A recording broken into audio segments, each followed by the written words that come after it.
Hello, hello! Hi everybody! Welcome back to the stream! Still cat today, isn't that weird? That's pretty weird, right? Hi everyone, how's it going? Happy Saturday. Like I said, welcome back to the stream. It's another lovely day. Oh, I didn't even fire up the game. What am I doing here? You guys were just staring at my blue stacks. It's fine. It's fine. We're here, and it is time. The game is a little loud. Do I... Hold on. Options. Game's a bit loud. I started before you? Sucker. Deal with it.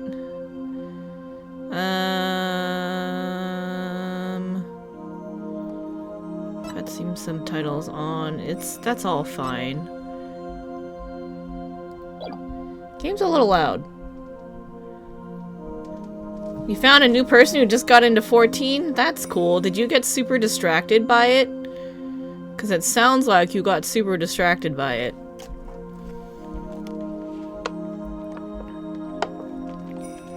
Hey! And why don't you use the new emote? Instead of the regular D:, you could use our D:. Look at that. Look how unhappy that parfait is. It's just like, poor Pachon. Anyway, what do you mean I don't have emotions? Don't be rude.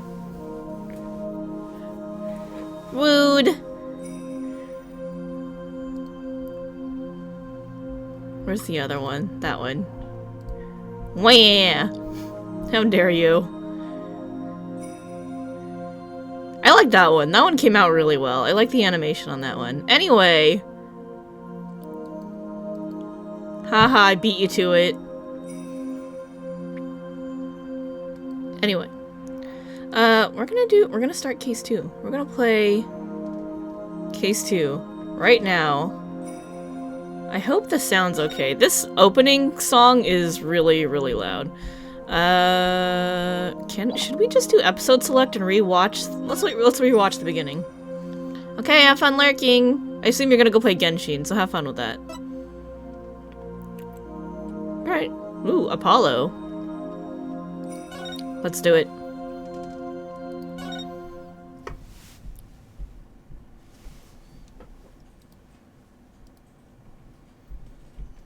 Hey, Darjeeling, thank you for the Momo Pyramid.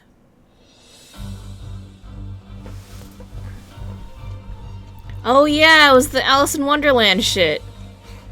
I literally just sat up, it's fine. I just fixed my posture. Behold my might. Hydrate. I'll drink tea.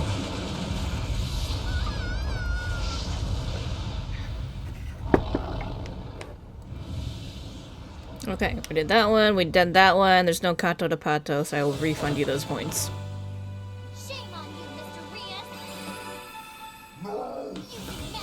He's a dragon! No! That's a giant hat. That was a very large hat. Alright, here we go. April 27th, 10 o'clock a.m. in the Penrose Theater stage. Whoa, she's super 3D. And that's how we something. Ah! I went too fast. I didn't think it was gonna auto-scroll. Here we go. What did she say? And that's how the evil magician, Mr. Rios, was defeated. See you for Act 2, everybody! Brava, brava, Trucy! Wow, Paolo, wasn't that a great trick? You bet. Never seen such a great magic act. Mr. Rias. Hey, she said Rias in the cutscene, so I assume that's how it's supposed to be pronounced.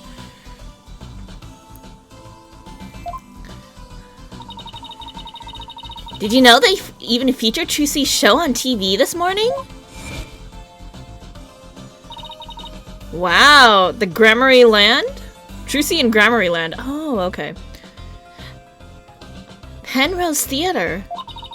A well-known gateway to success for entertainers. It's here at this famous theater that we'll finally get to see Trucy writes. Trucy in Grammary Land. Weird names. It is very cute. The long-awaited revival of the Magic Troop Grammary.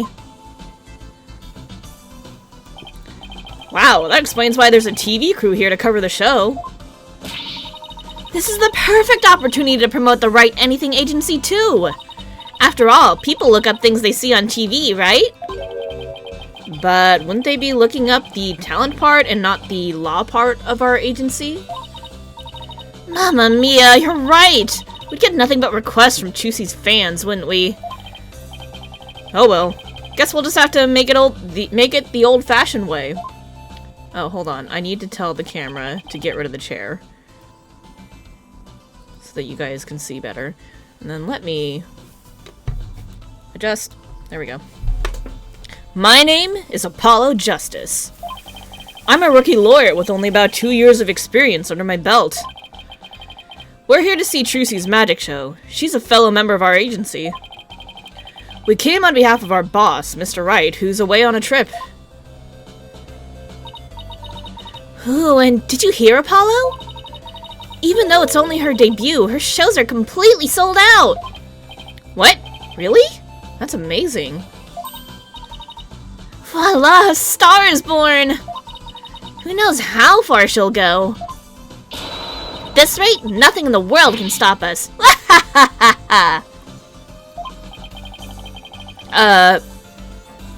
You do realize this has nothing to do with you, right?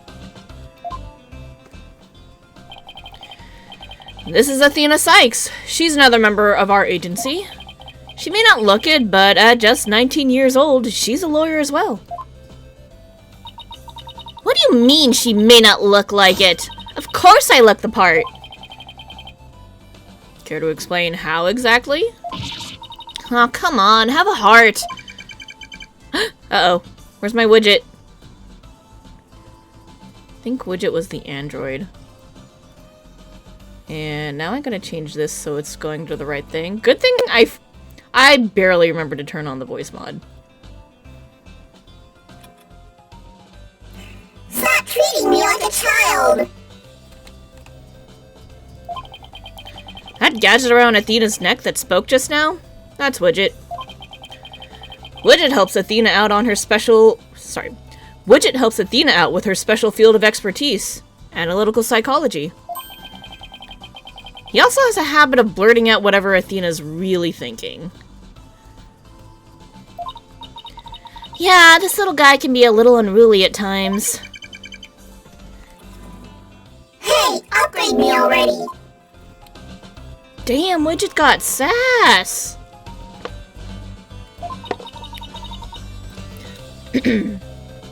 Your attention, please. The show will restart after a 20-minute intermission.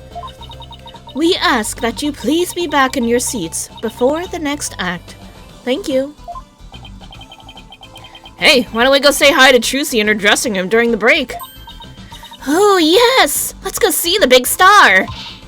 I'm so nervous. What should I say to her?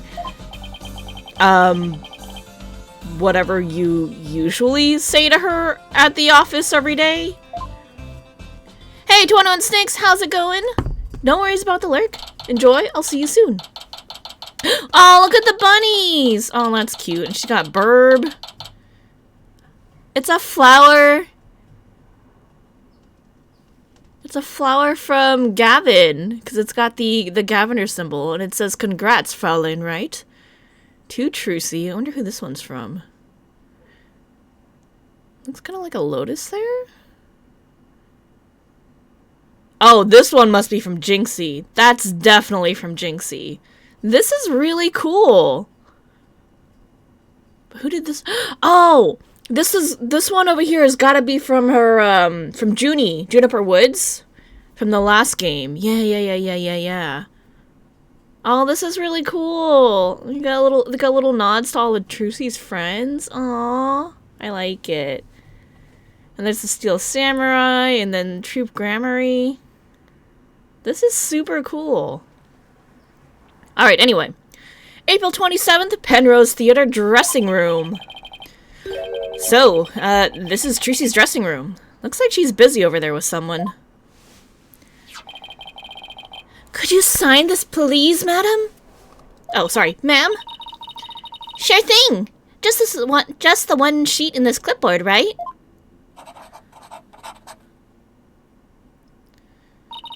A fan asking for Trucy's autograph, maybe? I don't think so. It looks like some kind of contract. Thank you very much. I'll get this to the producer right away. Great, thanks. Oh! Polly! Thena! You came! Of course! Congratulations on your big debut! Thanks! Who was that just down, by the way? Somebody from Take-Two TV. They want to turn my magic show into a TV special. They're planning to broadcast it nationwide. Can you imagine? Wow, you really are a big star. Hey, can I get your autograph later, Trucy? Sure. My signature's in high demand today. Would you like one too, Polly? Yeah, actually I would. Oops, looks like I ran out of flyers, so I'll have to sign your forehead instead. Hey! Be nice to poor Apollo. Hey, knock it off! Look, just forget about the autograph. This is Trucy Wright. She's a magician and Mr. Wright's adopted daughter. Also, secretly, Apollo's half-sister. I think half? Or was it full? I'm pretty sure it's half. A little foggy on the memory. But anyway, they don't know they're related. That's just between us, chat. She's become quite renowned in the magic world these days for her impressive skills. A lot of people get this wrong, but Apollo's actual job is being my magic assistant. No! You're the one who gets it wrong. Ooh, I think you can do that trick you always do at the office for me. Sorry, hold on. Reverse. Ooh, think you can do that trick you always do at the office for me, Trucy? Okay. Behold, the wondrous magic that can make anything disappear. 3, 2, 1. Ta-da! Was that my badge? I need that. Trucy, please. My magic panties are an extra-dimensional galaxy. Brava, Trucy, brava!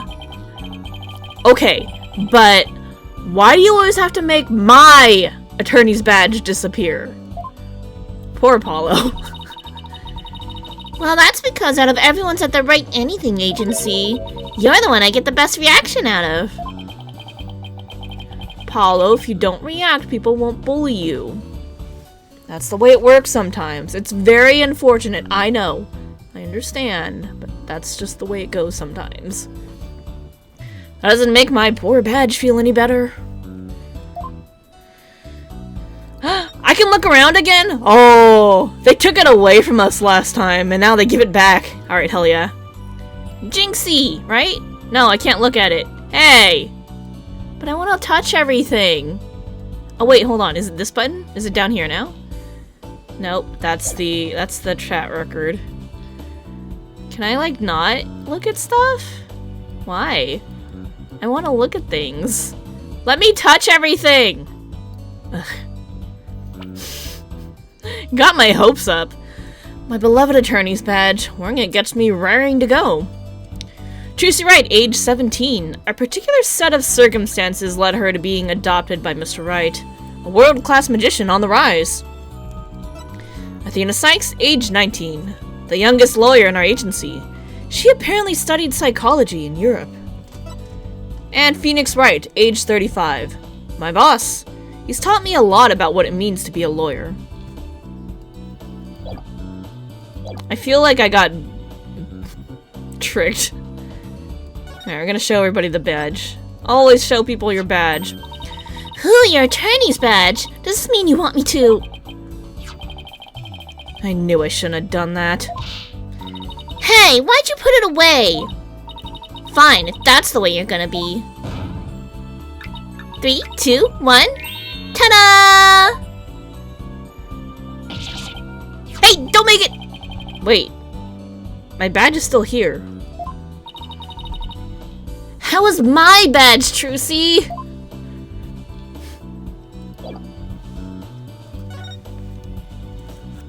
Alright, let's talk about the show. Thanks again for inviting us, Trucy. Thank you for coming. Your show sure packs a wallop. I nearly fell out of my seat when that dragon showed up. It looks a little more janky in this than it did in the opening, but that's okay. And when it attacked you, whew! I was terrified even though I knew it was all just a part of the show. That's good, because that trick is the crowning glory of Act 1. I'm really glad you're enjoying the show.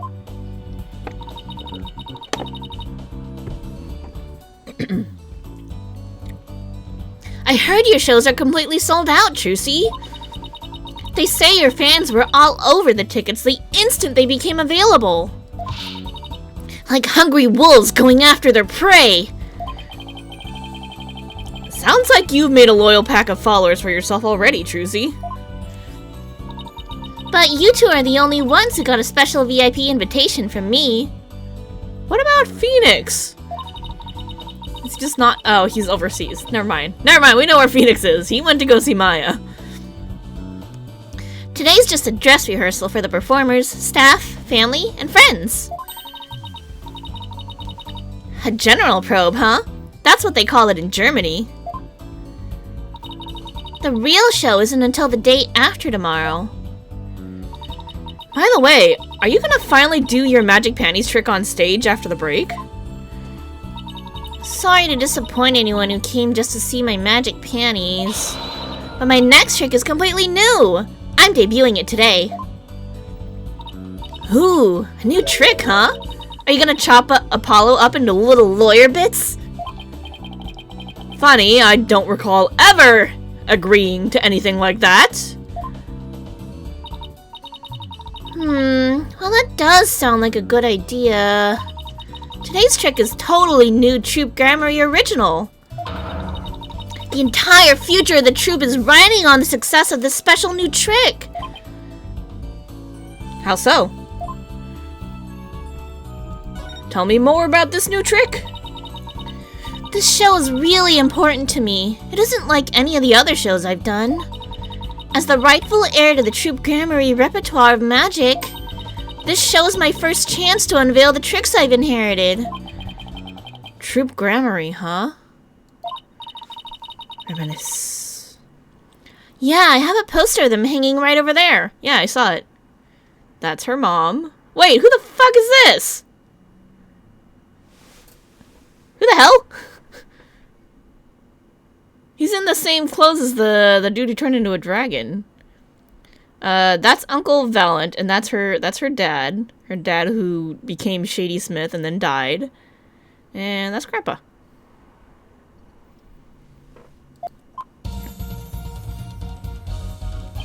Who the fuck? Who is this clown? Who is this Joker? It feels like it's been ages since I've seen a picture of them.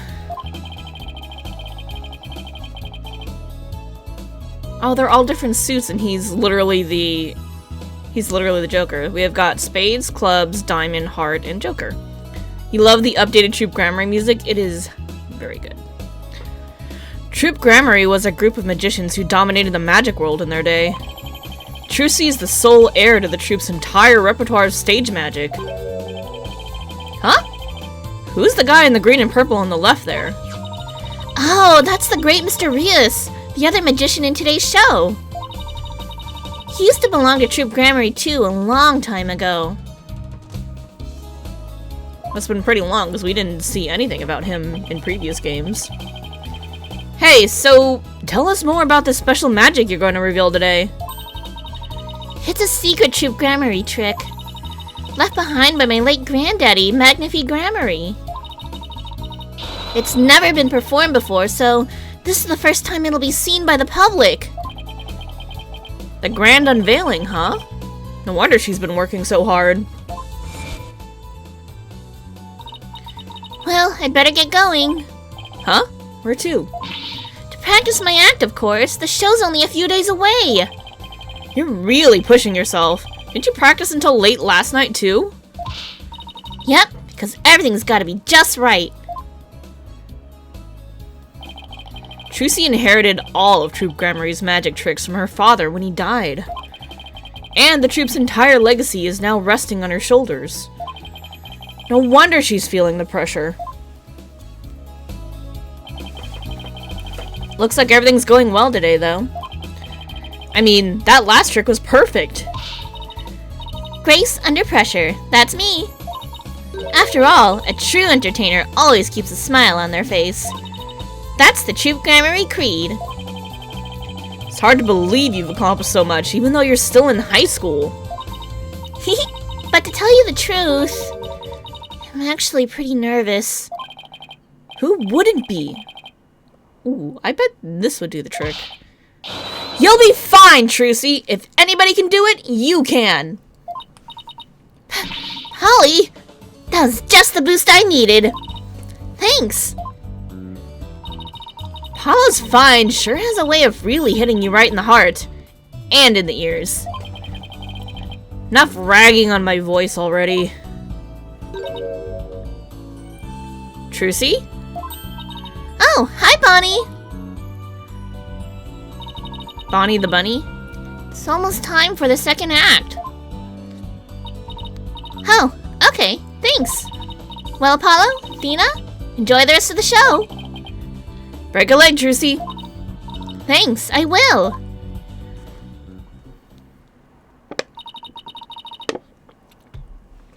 I hope her new trick goes well. Hey, this is Trucy we're talking about. She'll be fine. Oh, I wouldn't be so sure. Huh? Performing magic is like walking a tightrope. There's always an element of danger. One little mistake can even cost you your life, you know. I wonder if she'll make it across today. And what do you mean by that exactly? Oh, nothing. Now, if you'll excuse me. I don't like her. I don't think I like Bonnie the bunny. She's gone. What was that all about? Judging by what she said, I'm gonna guess she's probably a magician too? Come on, Apollo. We've got to get back to our seats now or we'll be late. Ow! Hey, stop pulling! Okay, let's see. Guess it's time to move back to the stage.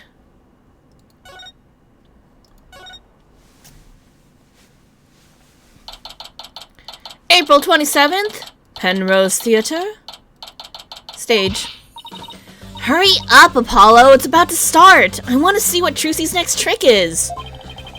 You're really wound up today, aren't you? Why don't you take a seat and try to relax? Whoa, look! There's a TV reporter over there. With a TV camera and everything. Oh yeah, baby! Athena, sit down! You're blocking people's view! Yeesh, it's like I'm babysitting here. Hello everyone, I'm reporting from the beautiful Penrose Theater, where the public performance of Trucy and Grammaryland begins in just 2 short days. But today, they very kindly agreed to give us a sneak preview. Isn't this exciting? Apollo, do you think I was on TV just now? How should I know? But if you were disgracing our entire agency, that's for sure. Hey! What the heck's that supposed to mean? Ooh, here we go. Ooh, here it comes. Oops, sorry. Clicked the wrong spot. My bad, my bad. Now, give up your dastardly ways!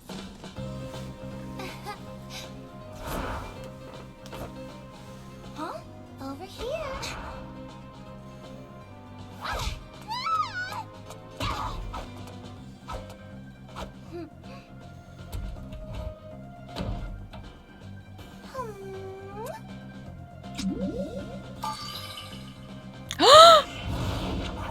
Not Mr. Hat! Mr. Hat, offer the girl's life up to Mr. Rias and bring him back to life!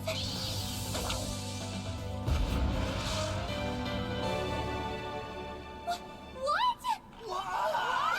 Just when and how did you make the switch? You won't be reviving anyone today!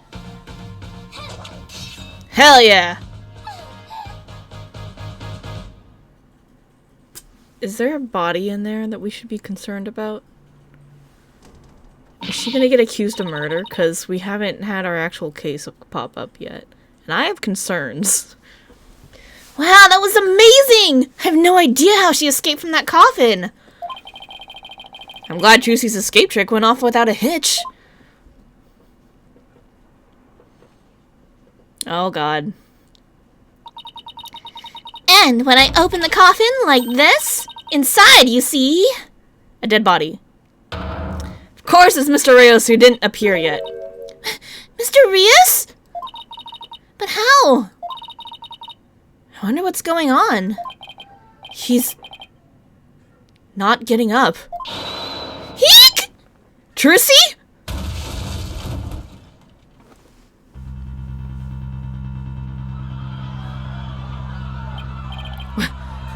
What just happened? Oh man, an accident? Is like, that guy dead? Wait, that's not part of the act? Attention please. For your own safety, we ask that everyone please evacuate the building. What's going on? Is Trucy okay?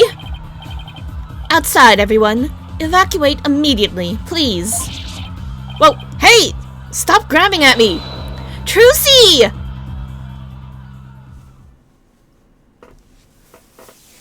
The moment she stabbed, I'm like, oh, there's a fucking body in there because someone's got to get accused of murder, and that's very suspicious.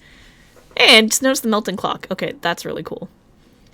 April 27th, Penrose Theater. They kicked us out. Hey, what gives? Somebody please tell us what's going on. Magical shenanigans. Magical shenanigans. That's exactly what's going on.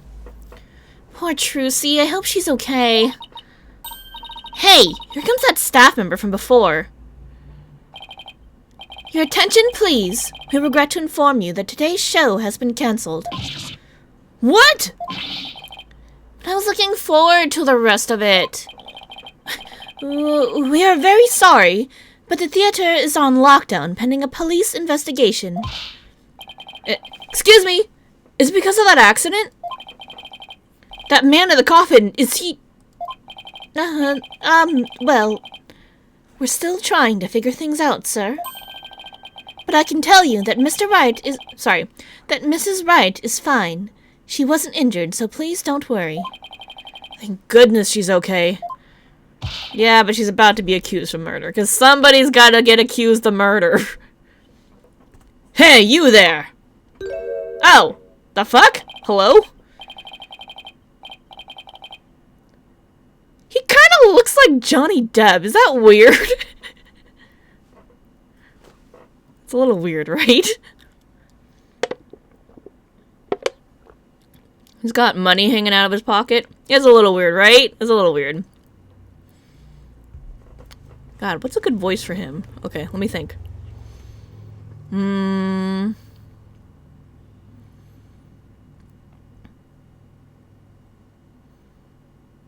This guy gets compared to a lot of people. That's funny. Given that you played this case after that case. What's a rich Hollywood vibe voice? Damn, I don't know. Or a good I don't know. We'll just go with it. We'll just read it. What the heck is going on? They wouldn't even let me in. Me, for crying out loud. Oh, Mr. Martins! There was an accident during the show. He got that Starbucks? Yep. An accident? Great. That's great. That's all I need right now. Do you have any idea how much money we're sinking into this program? And you are? Man behind the scenes, that's who. This is a fine kettle of fish, let me tell ya. Spinning all this is gonna be a real pain in my posterior, believe you me. Spinning? As in covering it up? Look, I gotta get inside. Seriously, can a guy catch a break around here? Well, there he goes. Why don't we go back to the office for now? Are you saying you have Chirico, Darjeelingling? Because it looks like you're trying to say you have Chirico. I'm sure Trucy will call us once things have settled down. Yeah, I guess you're right. Can I look around? I'm like... Ooh, I can actually look at this. What an odd building. The name Penrose Theater comes from the Penrose Triangle, an impossible object. But that's a cube. Oh, but I guess that is a triangle. Okay, never mind. It's called an impossible object because it only exists as an optical illusion. An optical illusion?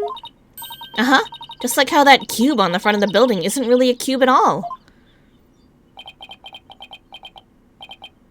It isn't? It sure looks like a cube to me. It's just the way it's shaded. The dark and light parts makes it look like it isn't jutting outwards towards us, but it really isn't. Huh? What? It isn't?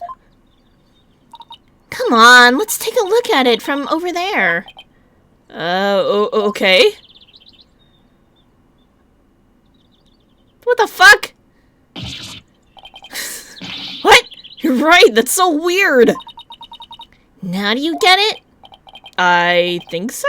It's kind of hard to tell.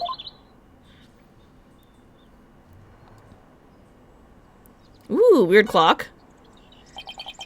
What are all these weird objects anyway? Are they supposed to be modern art? Like that clock. Is it just me or are the hands moving awfully fast? Ay, caramba! What kind of clock doesn't show the proper time? Is that part of what makes it art? Who knows? Hey, take a look at that man in front of the clock. He's trying real hard to set his watch. Oh, you poor unfortunate soul.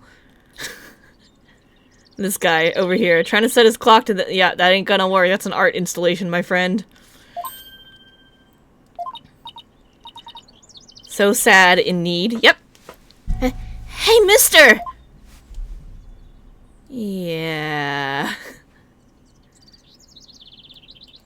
Sir? Look, there's Trucy, front and center! Okay, we're talking about this, but I clearly clicked on the dude with the dog. So the show actually starts the day after tomorrow, huh? I don't know if you've noticed, but...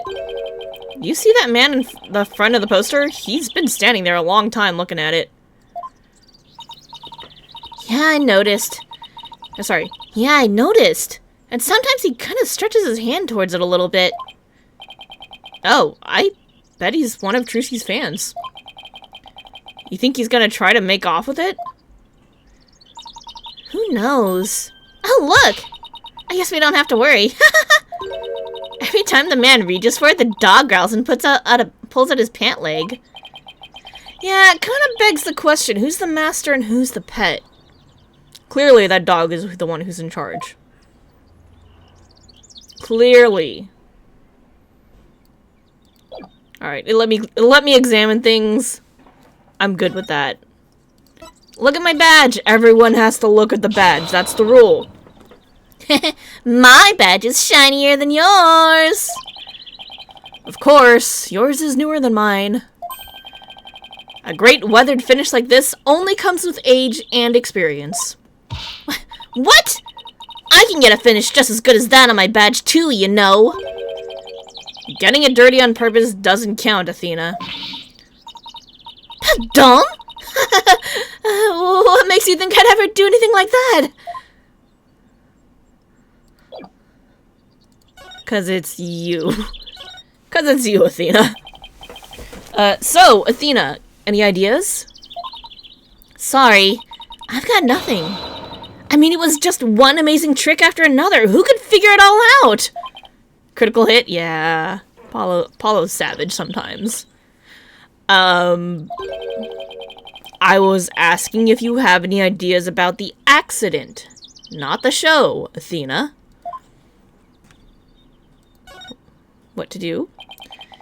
Can't believe they had to cancel the rest of the show. I wonder if Trucy's okay. Yeah, poor thing. After all her hard work, too. Sure wish Mr. Wright was here right now. He's off in another country. Well, I guess we'd better head back to the office. There's nothing we can do here. To the office!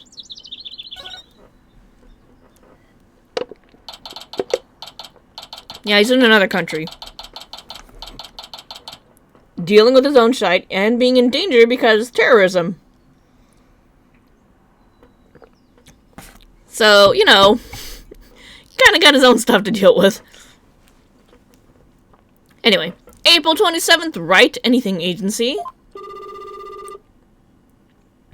Ring, ring, ring, ring, ring, ring. Phone call, phone call.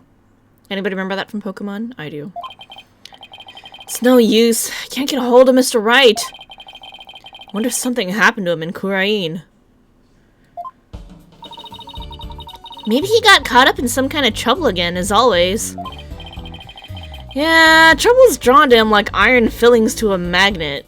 Ooh, that doesn't sound good. Hey, Apollo, speaking of Kurain, they're showing something about it on TV right now.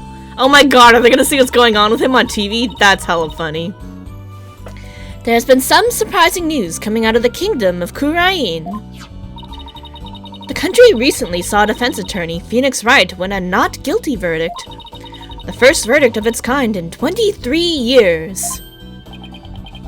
Mr. Wright won a trial in Kurain? Lawyers are said to be highly disrespected in the kingdom of Kurain. So Mr. Wright's win was an upset victory amidst entrenched hostility. Wow, did you hear that? The first time in 23 years!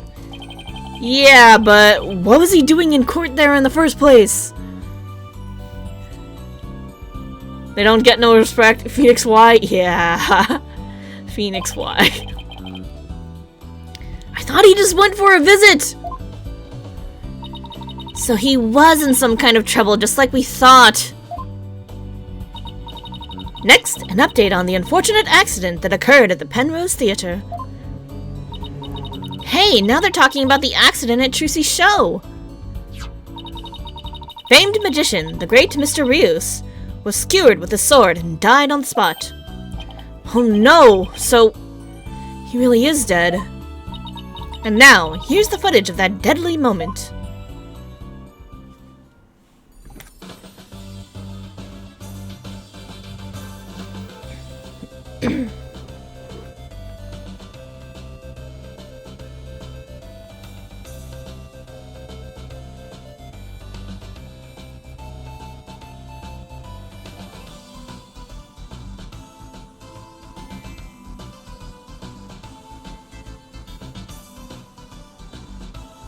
Mr. Hat went up. We saw a shadow.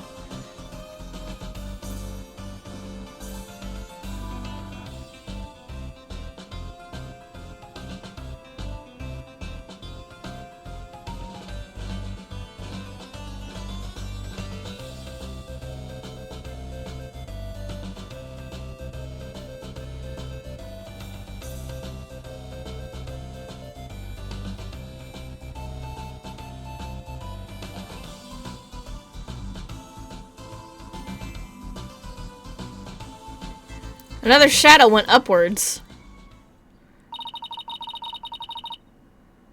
Poor Trucy, yeah. Mr. Rios' body isn't visible in this footage, but these are still very shocking images. The magician, Trucy Wright, is reportedly still only a high school student. Could it be that this unfortunate accident happened due to a lack of proper training? Did the young magician have enough experience, preparation, and knowledge? Some might say the Troop Grammary should be held accountable for this incident. Hey! What kind of biased reporting is this? That's fucked up. Yeah, they're making it sound like it's all Trucy's fault. It's a hell of a hatchet job? Yeah. Oh! We've just received more breaking news. Oh my! The young magician in question, Trucy Wright, is now under arrest on the charge of involuntary manslaughter. What? We will keep you updated as this unfortunate tale unfolds. Stay tuned. Trucy's under arrest? She can't be!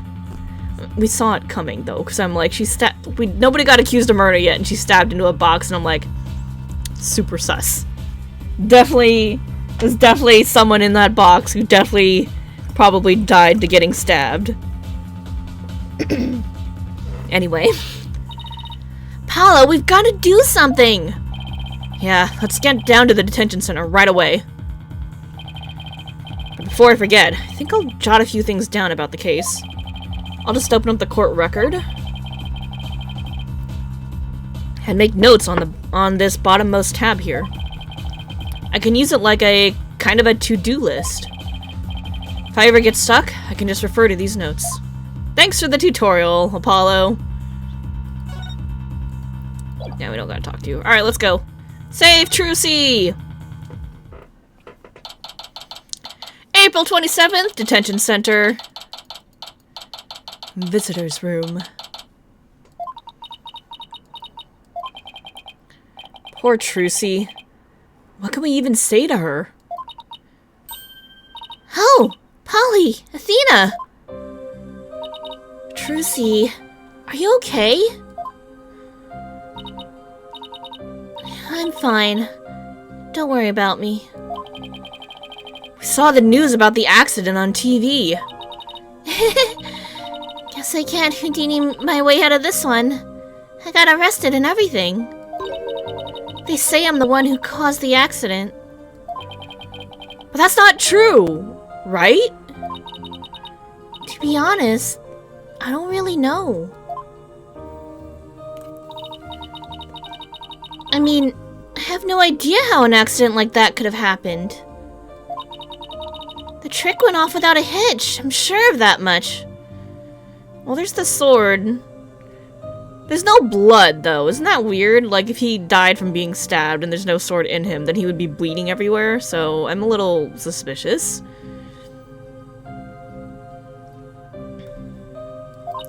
Still, the police just won't listen to me. They've already decided it was all my fault.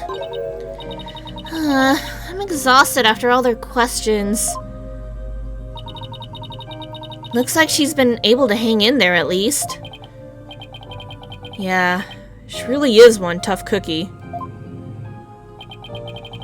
I know you're tired, but can you tell us a little bit about the accident? Yes, of course. Go ahead and ask me anything. I'll be fine.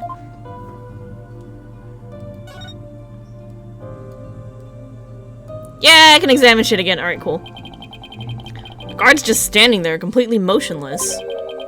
And Athena keeps making faces at him, trying to make him crack at least a smile. Ooh, I think I made him smirk a little. Come on, leave the poor guy alone, Athena. Camera. The security camera stares at us with its cold, unblinking eye. I don't know why, but it gives me the heebies, with the side order of GBs. Trucy, look at my badge. Everyone needs to look at it. Oh, wait. We've already done this. I forgot. She tries to make it disappear and then takes Athena. Oh. She says something different. Okay, we'll read it. Oh, your attorney's badge. Does this mean you want me to... Not even you can make it disappear through this glass. 3, 2, 1. Ta-da! Huh? It's gone! Wow, how did you do that? And how are you gonna make it reappear? Oh god, I'm ready to go now. Wait! What about the rest of the trick? Trucy! Don't be mean. For starters, can you help us understand what happened? In today's show, there was a dead body in the coffin. How did that happen? Was there some kind of accident? I don't really know. The coffin was supposed to be empty when I opened it. But instead, Mr. Rios's body was in there. That must have been a huge shock for you. And when the dragon set piece fell down at the end, was that an accident too? It must have been. I have no idea how or why that happened either. Nothing went the way it was supposed to. I still can't believe that Mr. Rios is actually dead. As tough as she is, this is obviously taking a toll on her.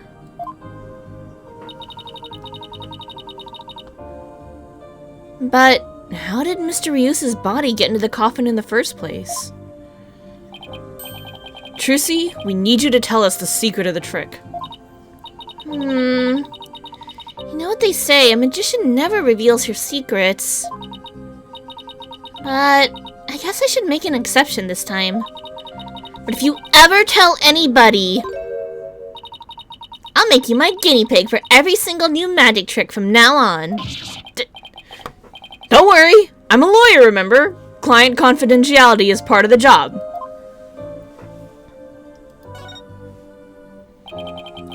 So, let's call this trick Trucy's Great Escape.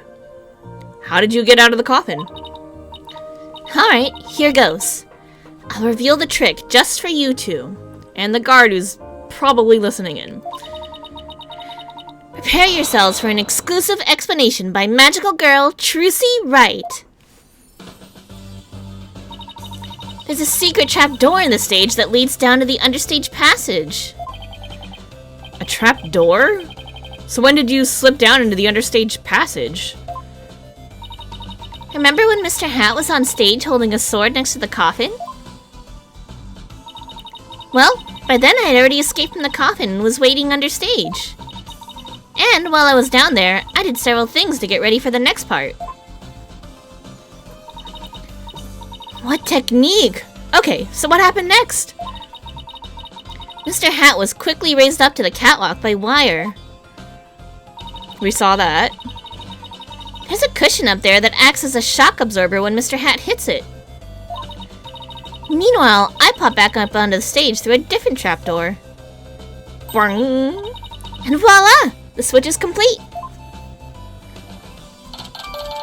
Stage diagram added to the court record. A diagram depicting the stage where the show was performed and the understage passage. I had no idea all that was happening. I was convinced you were still in the coffin. That's what professional magicians do. They make their audience see something that isn't really there. In other words, you make us see illusions, right? We call it misdirection. While we keep you busy believing one thing, we're busy making something else happen. What we say is there really isn't. And what we say isn't there actually is. I get it. It's kind of like a magical bluff. But there's no escaping the fact that the victim's body was actually in the coffin. It wasn't empty like it was supposed to be. Yeah, that's the part I don't understand. The last thing in the world I expected to see in there was Mr. Rios. Could he have climbed in there by mistake? I should get back to asking Trucy about the accident. Can you tell us more about the victim? The great Mr. Rios. Fuck! I just caught onto the pun. Oh, I hate this! Mr. Rios? Mysterious? Capcom!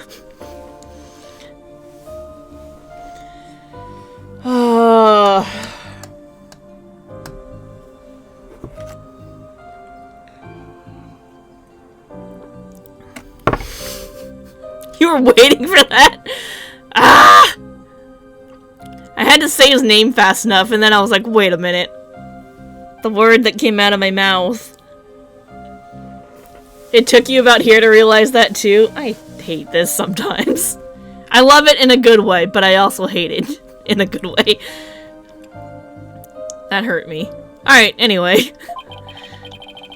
He said he used to belong to Troop Grammary, right?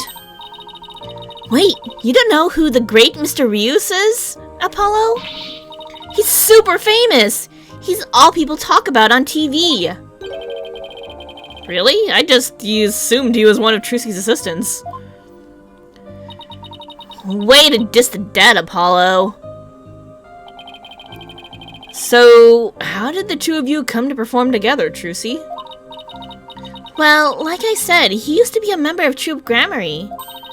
He was a protege of my granddaddy, Magnifi Grammary. So, the TV station arranged for us to perform together this time because of that connection. Did he continue performing as a magician after he left Troop Grammary? No, he got injured while practicing for a show about 13 years ago. That's why he left the troupe. After that, he took a break from magic for a while. What was he doing? I'm pretty sure it's a recent thing, him getting famous again. I only started seeing him on TV again, maybe last year? I had nothing but respect for Mr. Rios as a magician. I'm gonna hate it every time I say his name now.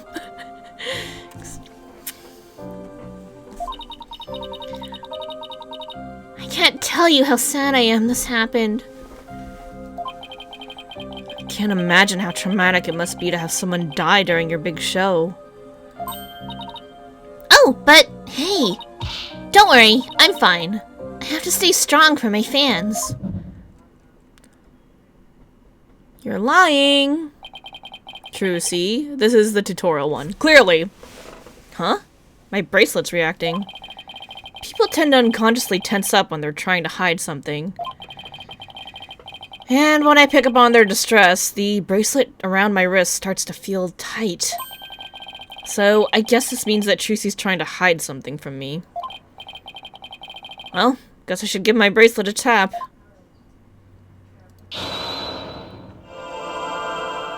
Oh, Trucy. I can see things others can't. The slightest twitch, gesture, or change in expression. Yes, I can see it all when I'm concentrating intensely like this. Look at this tense Apollo eyeball.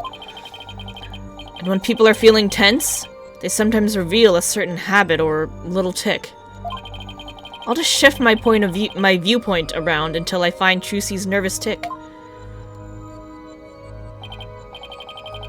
Okay, I think I found her telltale tick. Now, to listen carefully to every word and see what she gets shifty-eyed over. Then I'll perceive whatever she seems nervous about to get to the bottom of things. It's probably the I'm fine. You're not fine. Gotcha! Come on, Trucy. You should know by now that you can't hide anything from me. Don't tell me that your bracelet reacted. Yep. This breaks your heart. It is very sad. Here I thought my smile was going to do the trick. Looks like I broke the first rule of being a magician. A true entertainer always keeps a smile on their face, right? I remember hearing you say that before. That's right. It's a Grammary motto that my daddy used to say before he passed away. I'll never forget it. It's one of the few precious memories I have of him. You can't keep everything inside, Trucy. You'll burst. Why don't you tell me what's bothering you? I can't! If I did, you wouldn't believe in me anymore. That's not true. As an entertainer, you believe in always keeping a smile on your face. And as a lawyer, I have a belief that's important to me as well.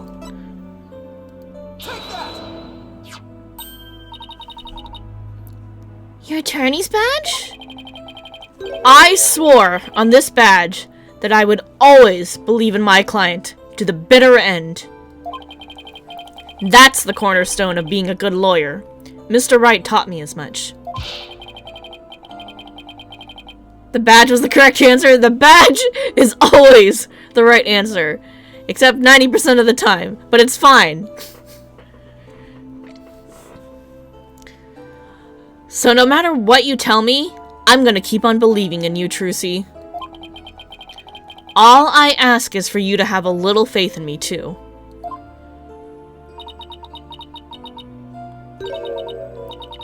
Alright. Thanks, Polly.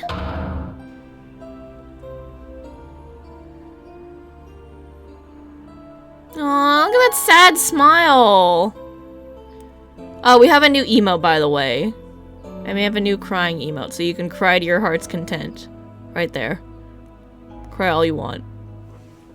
The truth. You couldn't quite see this on the 3DS, but now that you can see it proper. Sad smile. Very sad. Very, very sad. Polly, what if I made a mistake? What do you mean? What if it really was me who stabbed Mr. Rius? What makes you say that? Yep, you got gifted a sub at some point. There was a lot of gift subs during September, so I'm not surprised that you got one.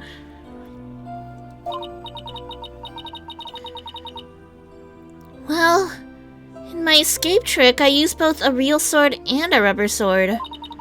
I switched the real sword for the rubber sword just before I stabbed it into the coffin. So even if somebody had been in there, the rubber sword shouldn't have hurt them. But Mr. Rius was found dead in the coffin. I know! It just doesn't make any sense!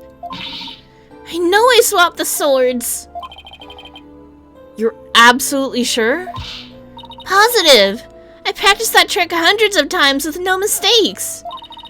I remember very clearly swapping the swords this time, too. But could I have made a mistake this time?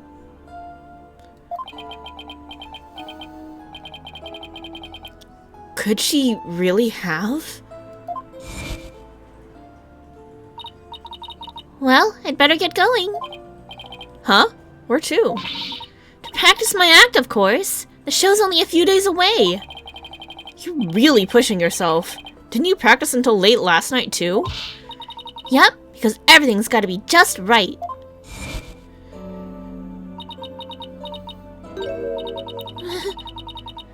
Maybe I really did kill Mr. Rius. Trucy. The worst possible mistake I could make. Such a horrific accident right in the middle of my show. And yet all I can think about is...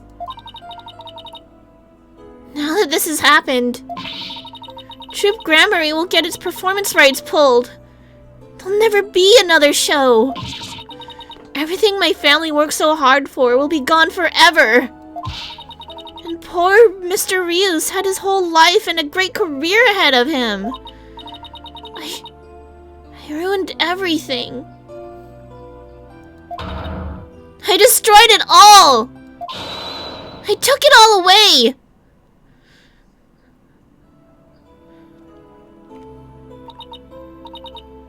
Polly, I'm ready to pay for what I did.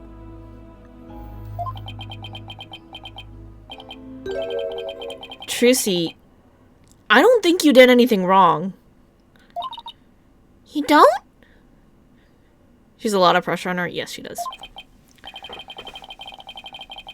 I've had one question going through my mind this whole time. Was this accident really your fault? What do you mean? I don't have any proof or anything. It's just... I don't think you'd ever make a mistake like that. Apollo. I saw how hard you worked on your tricks, staying up late every night to practice. And I know you. You always get everything picture perfect. Nobody's perfect all of the time. Still, I think something else caused Mr. Ryus's death, not any mistake of yours. After all, you're sure you swapped the swords, right? Yes, I remember doing it. Then I just know it wasn't your fault, Trucy. But how can you say that? We don't have any proof it wasn't me. I mean, I know you're a great lawyer, Polly, but... I believe in you, Trucy. And I believe in your skill as a professional magician. So I'm gonna prove your innocence. Don't worry. You're going to be fine!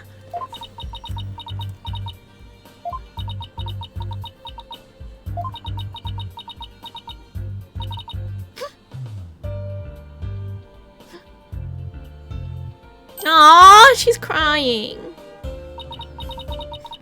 Thank you, Apollo. Thank you for believing in me. I'm gonna believe in you too. Good. I'm sorry. I need tissue. I've never seen Trucy cry like this before. She always seems so strong. But maybe sometimes she's just putting on a brave face. She's still just a kid after all.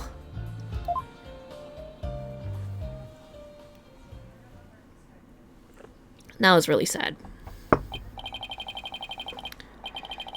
So I have to ask to make it official, but will you let me defend you? Yes. I'm counting on you. I don't want to have to cancel the show on its opening day. Right. She seems fine now. Trucy! Let's win this trial together! Unlike some people.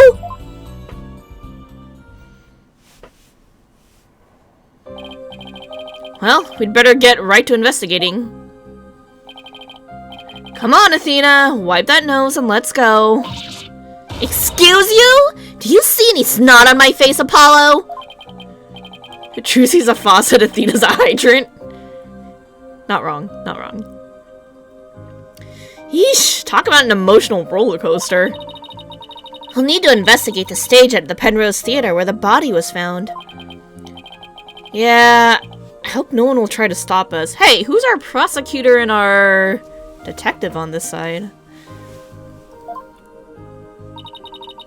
If you're going to the Penrose Theater, can I ask you a favor? Of course, what is it? I left a very special notebook behind in my dressing room. Sure, we can pick it up for you.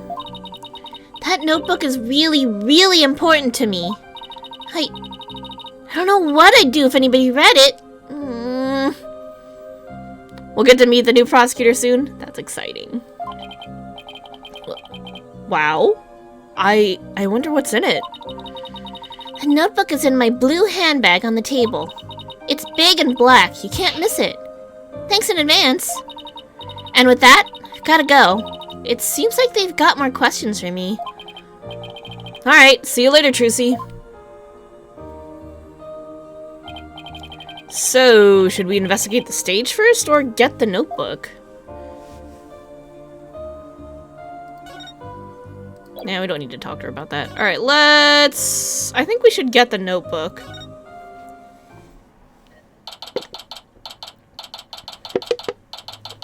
Blue handbag.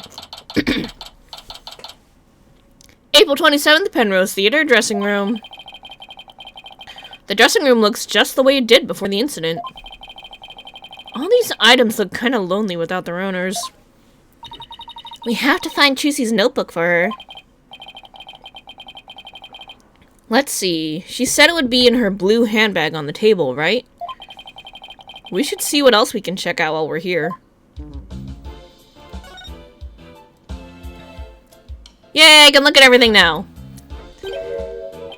It wouldn't let me investigate earlier. Now I'm like, okay, now I gotta look at everything. So, my predictions are Jinxie, Gavin, and then Juniper.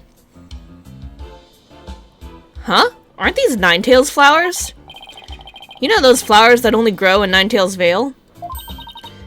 Oh my goodness, you're right! There's a card here and a letter to go with it. The card says, "Good luck, Trucy," from Damien and Jinxie Tenma. Mayor Tenma and Jinxie, huh? What does the letter say? Let's see. Oh! There's a message for you in here, too. Please tell Mr. Demon Lawyer I said thank you for everything. Thanks to him, I overcame my fears and now I'm not afraid of yokai anymore. And guess what? I've even become friends with yokai like Itan Momen and Konaki Jichi. Ha ha ha ha. No matter what happens, I guess she'll never grow out of her demon obsession. Gavin. Oh, these are from Prosecutor Gavin. Roses, huh? How like him. Pretentious. You like it, Apollo. We all know you do.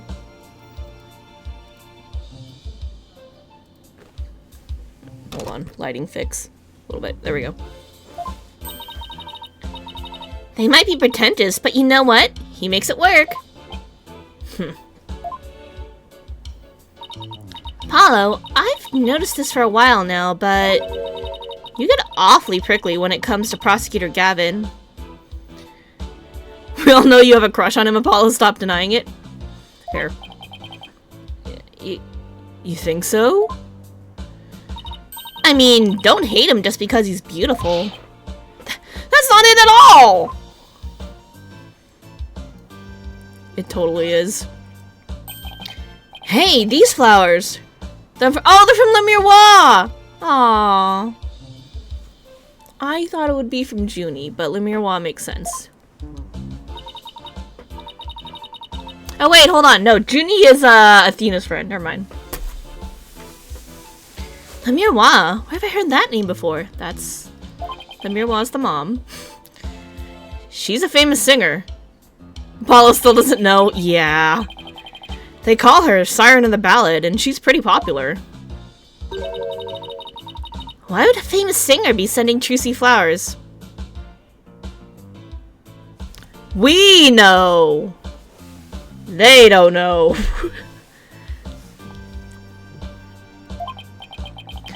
Well, we met her through a case I headed up once. Wow, your circle of acquaintances is bigger than I thought. Oh, Miroir. I don't know why, but her songs really touch me for some reason.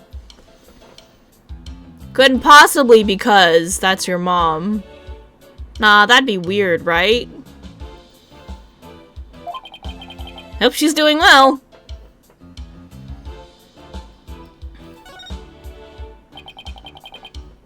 Look at all these costumes. I bet they're all Trucy's. Ooh, could you tell by the scent? Are you like some kind of bloodhound or something? I'm her assistant, not her pet? Also her brother, but she doesn't know that. It's fine. Let's go this way. Bunnies! Oh, look at the adorable little bunnies! Rabbits, huh? I used to have a pet rabbit. Really? You? You sure don't look the type. What do you mean? What's wrong with me having a pet rabbit?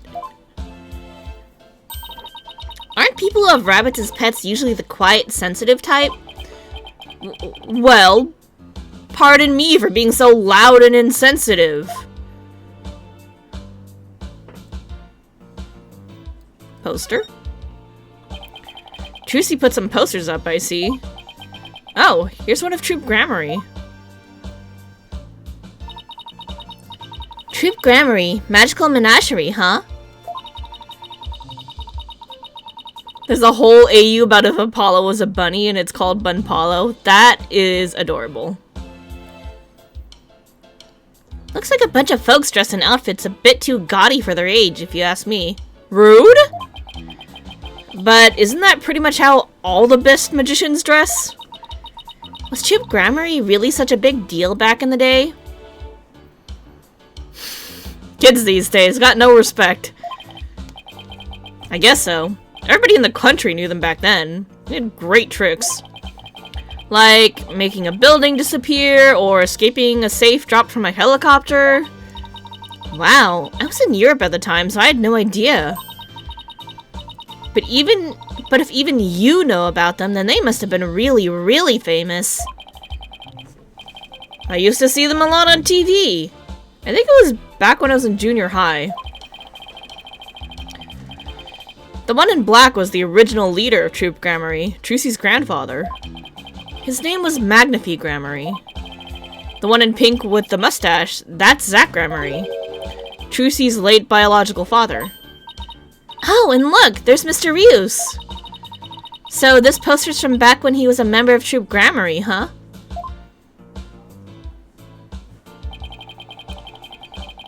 Trucy said he left the troop after he was injured during a show or something, right?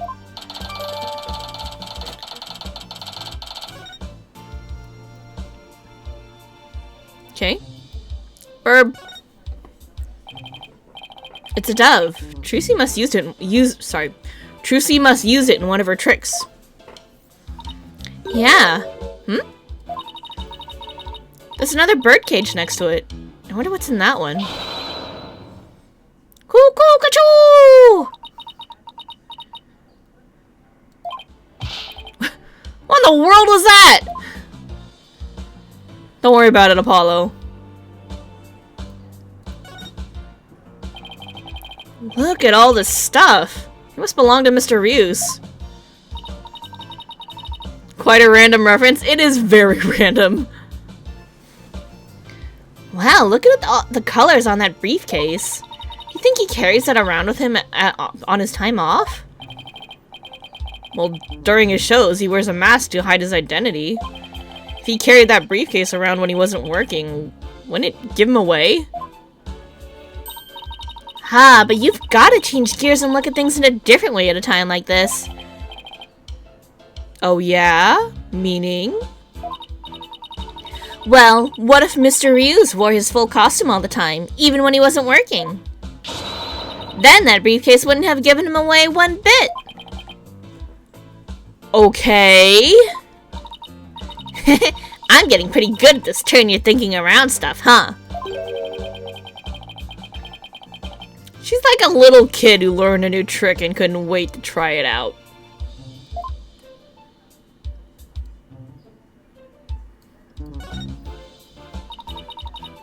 Look at all this stuff. I bet it belongs to that bunny assistant we saw on the show.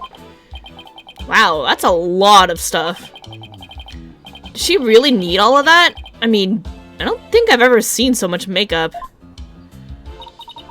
When it comes to sheer number of items, your desk back at the office isn't any better. Those things are the natural accumulation of 2 years of work, and they're all necessary. Really?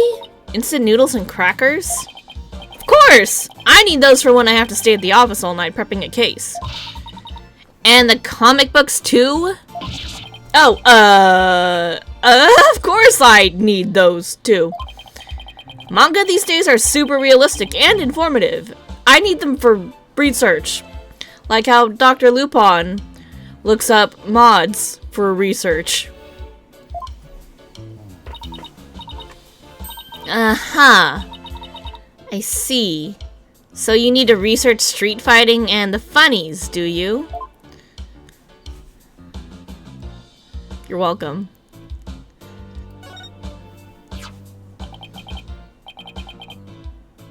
What's this? A script of the show? says Bonnie, so it must belong to that bunny assistant we saw on the show. Magic show script, 9:30 a.m. Mr. Ryu's transforms into a dragon, Trucy's hat trick. 10:20 a.m. Bonnie's teleportation trick and Trucy's escape trick. 11 a.m. Mr. Ryu's fire trick. This will be dangerous. Make sure the fire bucket is ready.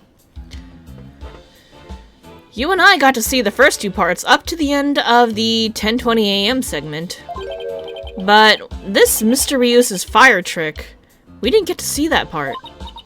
Yeah, because they canceled the show after the accident. Hey, there's a note about the fire trick. This will be dangerous? Make sure the fire bucket is ready. Come to think of it, when Mr. Ryu's turned into a dragon, it breathed fire, didn't it? Coin tricks and fire tricks were Mr. Ryu's specialties. Maybe they had some big finale planned. Or Mr. Ryus and Trucy would face off in a grand magical showdown after his revival.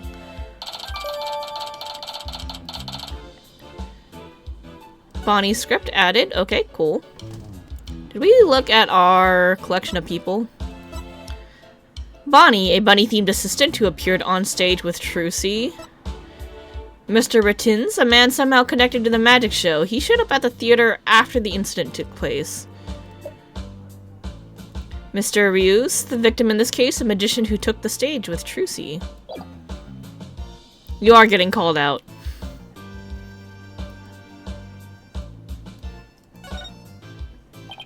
Oh!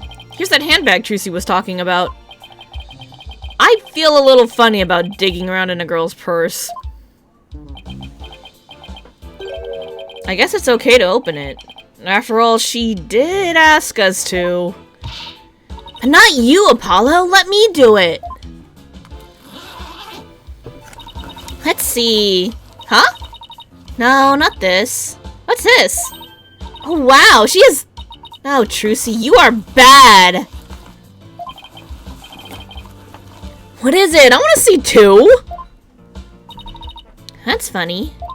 She said it was a black notebook, right? But there's nothing like that in here. Someone stole it. Somebody wanted to steal the secrets of Troop Gramarye and framed her for murder. And we've got two suspects already, which are these two. Which one? I don't know. We gotta find out. Maybe Trucy was wrong about where she left it? Let's keep looking around for it.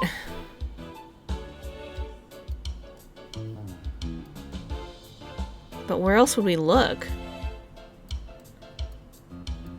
Oh, what's this?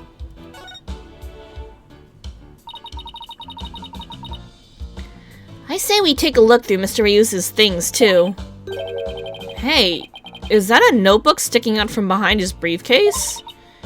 You're right, it's practically screaming, "Over here! Look at me!" Do you think it could be... Oh wow, Athena? Our hunch was right. It's Trucy's notebook. What's it doing mixed in with Mr. Ryus's stuff? Good question. Trucy's ultra-important notebook. It was mixed in with Mr. Ryus's belongings. It's locked. I guess that means we can't read it. I wonder what kind of secrets are in there to make her want to lock it. Probably the Troop Gramarye tricks. A girl her age needs her privacy. Besides, everybody has a secret or two they don't want others to know about. If there's anything in there about kisses or crushes, I think Mr. Wright would cry. Well, we've examined just about everything, I think. Looking through other people's stuff was so thrilling! Like I'm doing something naughty. I know what you mean. Just don't go poking around in my things at the office. Why? What do you have to hide? Paulo? I don't think I like how her eyes lit up all of a sudden. Anyway, we'd better get this notebook to Trucy.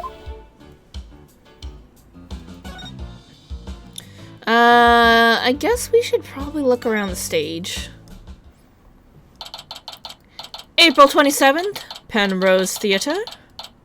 Stage. Okay, let's get down to business. Hey, what do you think you're doing? We're the attorneys for the defendant in this case. Is it alright if we examine the scene? Of course it's not alright. I don't care if you're the defense or the president. No unauthorized investigations. Aw, come on. It wouldn't kill you to let us take a little look around. I said no. Now get out of here. Scram! I guess we'll just have to try and get permission from the lead detective. Poop. Character incoming. Ooh. Can't look at anything because I'm banned. Alright. Theater?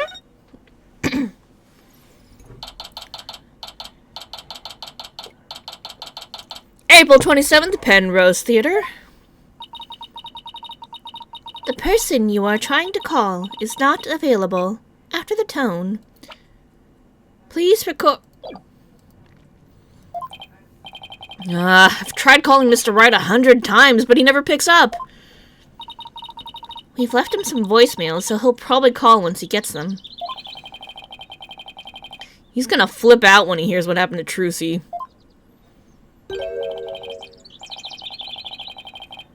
Hey, this is the place! The theater where that magical murder happened! Oh yeah, wonder if they brought the dead body out yet. I heard they already arrested the murderer. They say it's a young girl! Yeah, high school student. Can you believe it? Kids these days. What's with all the curious bystanders? They sure are kicking up a fuss. How dare they call Trucy a murderer? They've got some nerve. We can't let people think that about her. We have to defend her. Paulo? Is that you? Emma! Yo! I love Emma. Emma? It's sure been a while. How have you been? Oh, can't complain. I haven't seen you in ages. Emma's not usually in the best of moods, so I never quite know what to do or say around her. I don't have Corinto right now, so if she starts munching, I'm gonna have to order some for next week.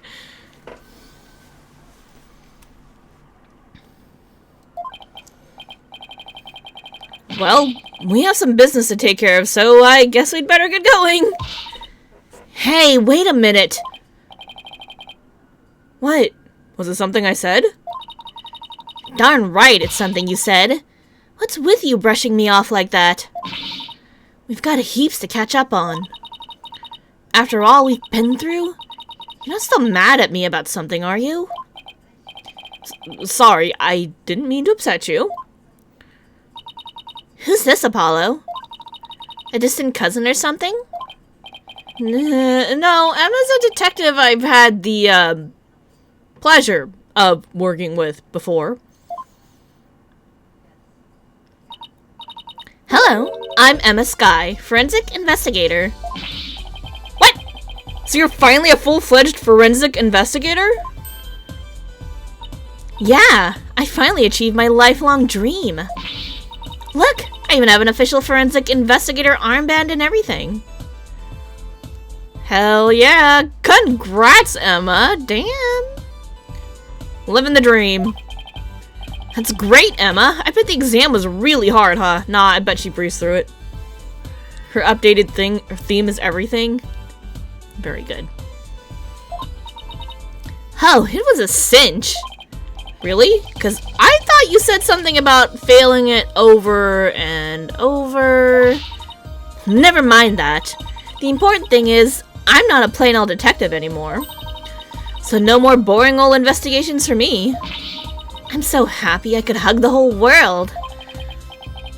Coming from you, that's really something. Criminals beware. Fingerprinting, luminol testing, DNA analysis. Emma Skye is raring to go, so bring it on. Wow, I guess it's goodbye grumpy clouds, hello fanatical sun. She's very cheerful, isn't she? Is it because of the weather or something? She sure wasn't like this before.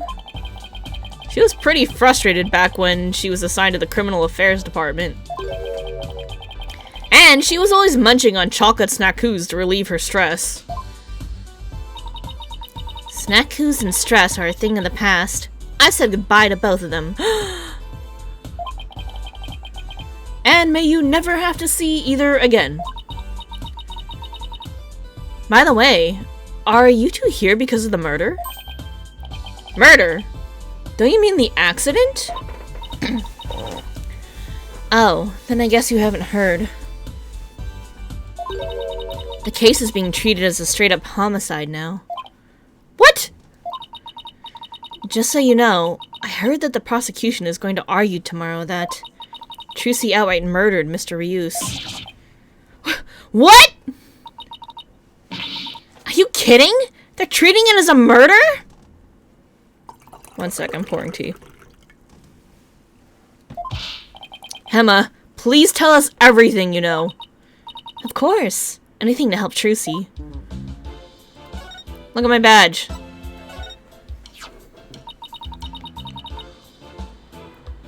It's been 2 years since we first met. You're still just a newbie to me. Hey, that's not fair. I'm not even the newest lawyer in our office anymore.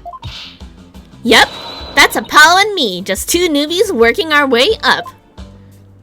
Aw, look at you two, the newbie duo. Must be nice, right, Apollo?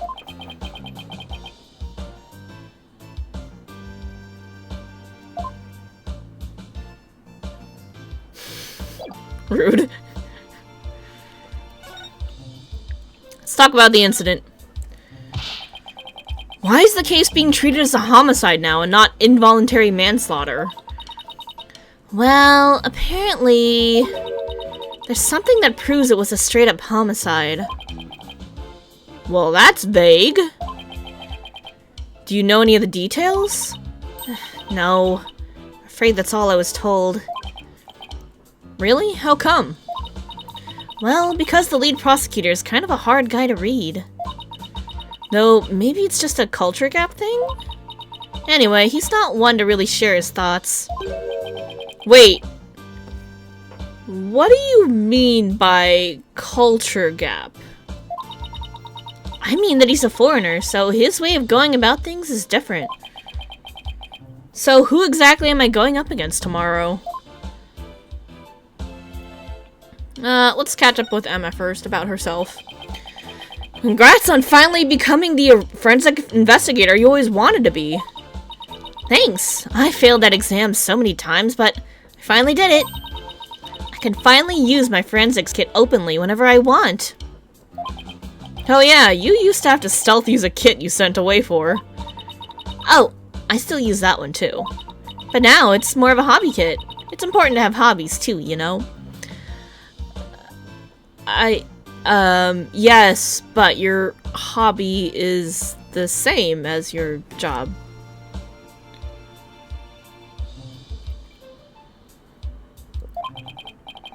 So, basically nothing's changed. Are you kidding? I don't have to worry about getting in trouble for taking fingerprints for fun now.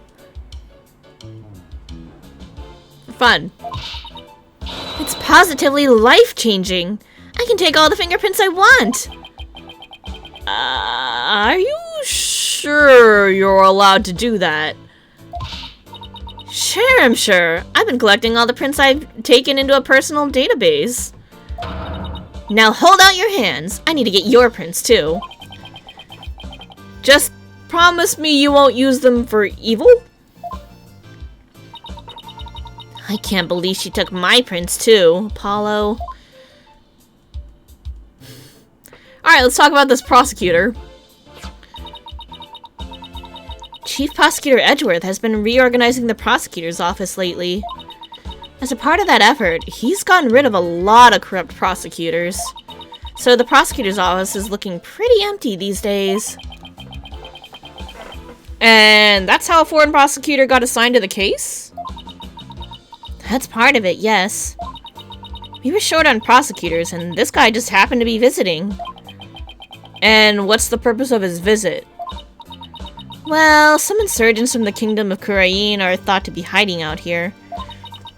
As an international prosecutor, he apparently came to investigate the matter personally. So he's from the kingdom of Kurain. Ah! Interesting. It's like we did a swap. We sent over a attorney and they sent back a prosecutor. Fun! We traded. That's right, he's also a Kurainese monk. A monk? So, how did he get assigned to this particular case anyway?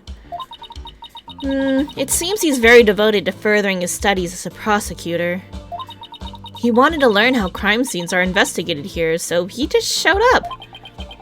So he was just curious, huh? He looked the entire crime scene over quite earnestly.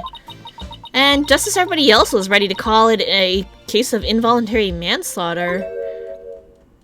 This is most certainly a murder. The cruel act of an impure soul. Yo, these people from Kurain are crazy. That's what he said, just like that. Then he volunteered himself as the prosecutor for this case. With a shortage of prosecutors right now, the prosecutor's office was glad to have him. So, Trucy was arrested for murder all because of this guy, huh?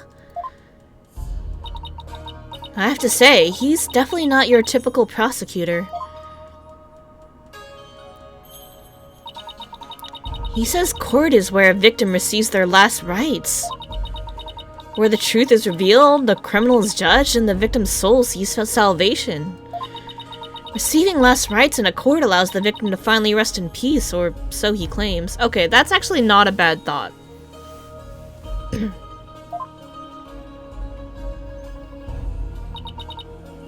So to him, a trial's like performing funeral rites for the victim, huh? That's certainly a unique way of looking at it. His name is... Nayuta Sadmadi.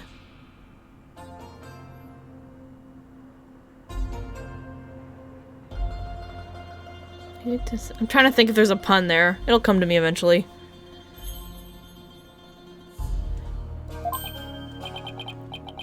What? Nayuta Sadmadi? That's right. What, do you know him or something? Oh, I guess you could say I've heard of him. Yeah, well, he is pretty famous. Really? Yes, they say he travels the world solving difficult cases after a difficult case. Where there's a hard case to crack, he's called in to prosecute it. Wow, sounds like he's gonna be tough to beat. I can't believe this. I have to stand in court against him? He seems like a very kind and gentle person, though. He's very polite and understanding to everyone he talks to. Huh. So he's a pretty agreeable guy, then? Yeah, he's bound to see what kind of person Trucy really is. Not an obvious pun in his name, it's Sanskrit? Okay. But don't they hate defense attorneys in Kurain? Would they even listen to what we have to say? I don't see why not. He certainly seems like the type of person who would. Even so, do you think you could do us a favor, Emma? Could you tell Prosecutor Sadmadi about Trucy and about what a good person she is? Of course.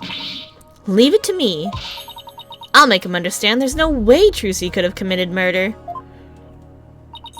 I hope he listens to reason. Me too. This is looking pretty bad, Apollo. They're calling it a murder, and they even got proof. What are we gonna do? Look on the bright side, that's what. Bright side? What bright side? Well, the good thing about there being proof is that it has to point to the real killer. If we can find out who that is... We can prove Trucy's innocence. Oh! Hey, you're right! Which means our objectives are clear. We have to find two things. Proof of Trucy's innocence, and evidence of the true culprit's identity. You know what, Apollo?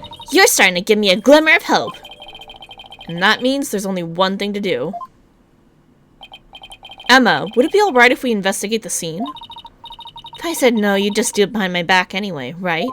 Would I do something like that? Guess the jig's up. Oh, alright, but I'd better come along. Who knows what sorts of mischief you'd get up to if I'm not there to keep an eye on you. Mischief? Sounds like Emma trusts you about as far as she can throw you, Apollo. He has been known to move things around at the scene of a crime, you know. What about you? You used to do all kinds of forensic tests on things without permission. There's nothing wrong with that. After all, forensics is always on the side of justice.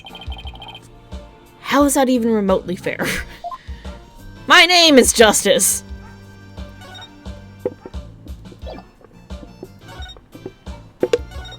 To the stage. Alright, April 27th, Penrose Theater. Stage. Alright, let's get down to investigating, shall we? Just make sure you don't move anything or I'll get in big trouble. Fine, I promise. To only move the things I have to.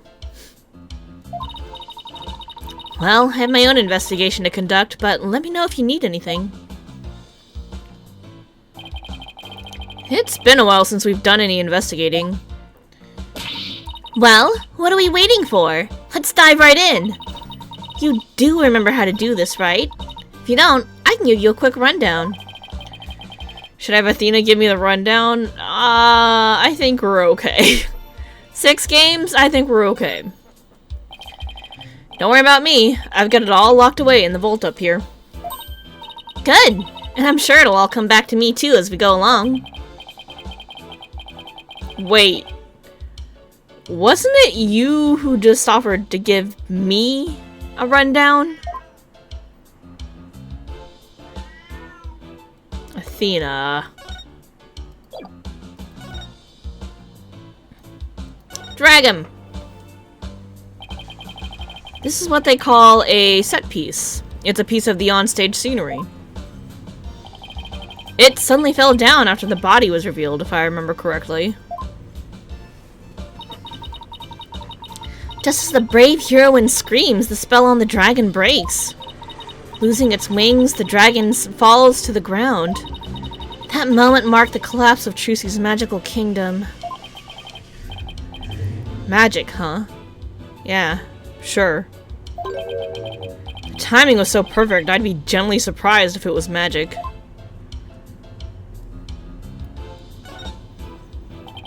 Oh, hey! This is a curtain. I wonder what's behind it. The backstage area. There's no magic equipment. Sorry. There's magic equipment back and stuff like that back there. Now, I'll open it a crack and check it out later. You weren't thinking of opening that curtain, were you?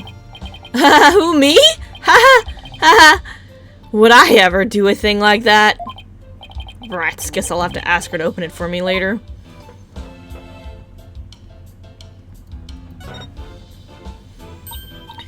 Ooh, I've seen something like this before. It's like that game where you stick swords into a barrel until a little man inside pops up.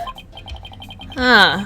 That doesn't sound like any game I've ever heard of. Oh, old game, Apollo. You're too young for this. Really? It's pretty famous in Europe. Did you have anything to play with as a kid? You know, simple Americans. Us simple Americans, we're happy with just a hoop and a stick. And some chalk and, you know, squares on the ground. That video camera's pointed right at the stage. I wonder what it recorded. I want to take a peek, but Emma would... Wow, the residue data is so fascinating. Oh, she's so fixated on that bloodstain data, her eyes are getting bloodshot. Quick, Apollo, while Emma's off in forensics fantasy land. Let's see what's recorded on the camera.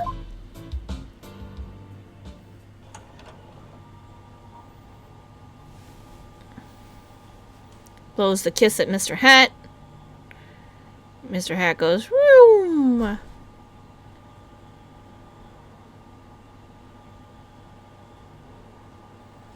Ta-da! And then there goes Mr. Hat. You think they made it so we can skip this? It's okay, I want to watch it one more time.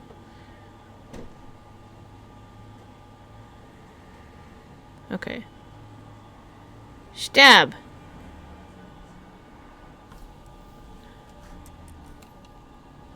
I'm like, where did this... Oh, okay, and then she chucks the sword in there.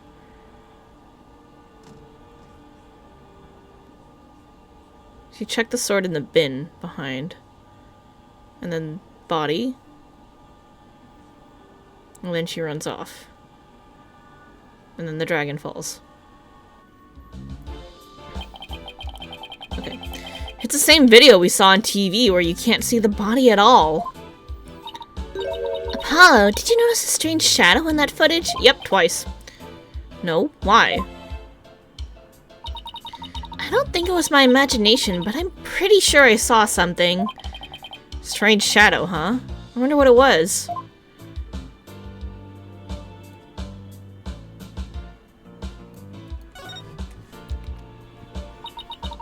We have one of those in the office too, don't we?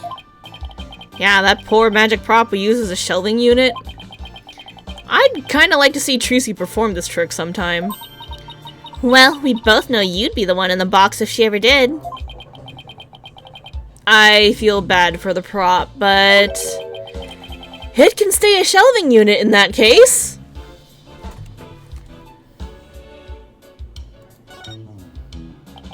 Emma, can I ask you a question? Shh, this is the best part. She won't even look this way. Ooh, what great prints! Another set for my collection. She, certainly seems to enjoy her work, doesn't she? I don't think we found anything else, did we? Anything else to look at? No, that's like all curtain. That's the dragon. Oh, wait. We can turn it. There we go. Wow, this dragon's a lot more handmade than I expected. Yeah, well, I can't tell you how many hours I put into make that freaking thing. Apollo made it? Good job, Apollo. Damn. What? You made it? Trucy had me help put it together. You know, as her assistant. She has you wrapped around her little finger, doesn't she? Trucy's smile is some kind of magical power that makes it impossible to say no, because she's my sister, and I don't know that.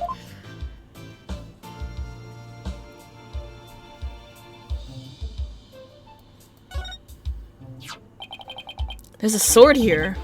It's covered in blood. Must be the murder weapon. Trucy said she was sure she switched it out with a rubber sword. Unfortunately, this one certainly doesn't look like it's made of rubber. Hey, Emma? Were there any fingerprints on the sword? Let's see.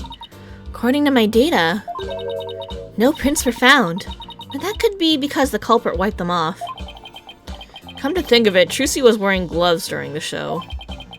So she certainly wouldn't have left any prints either.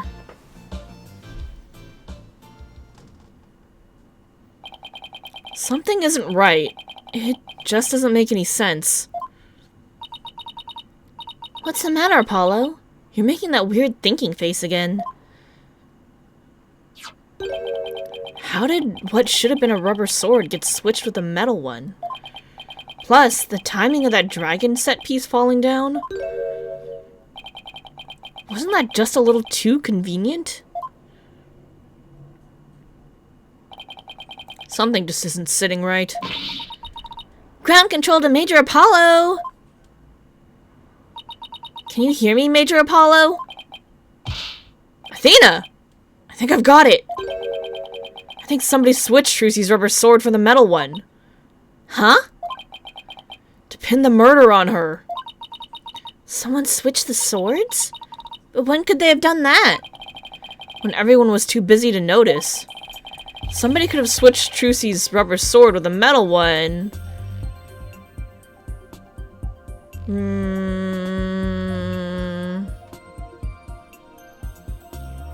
After the set piece fell?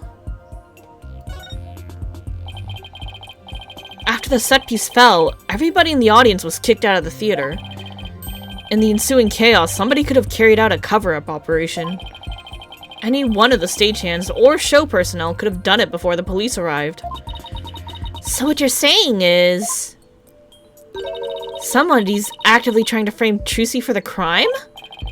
Yes, some disgusting individual is trying to get away with murder. So it's someone related to the show.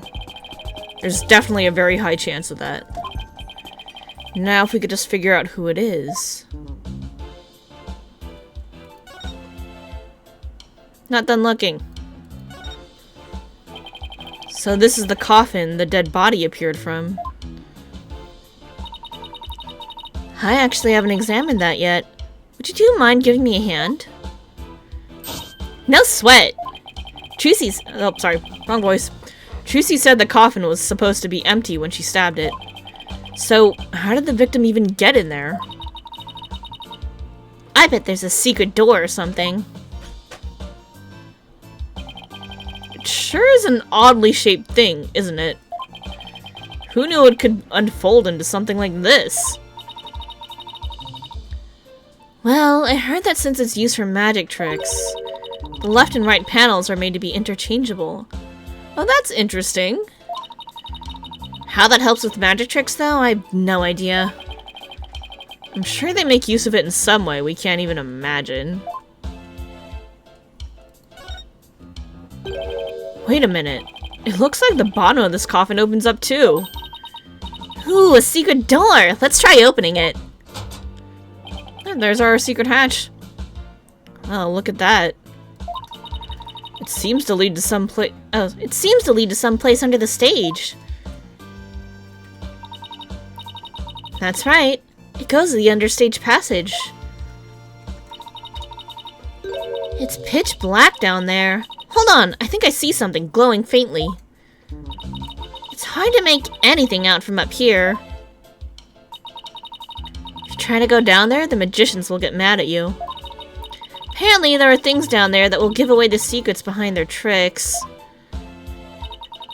Well, that sucks. It's all right there, and we can't even check it out? We're definitely gonna have to examine that understage passage at some point, though.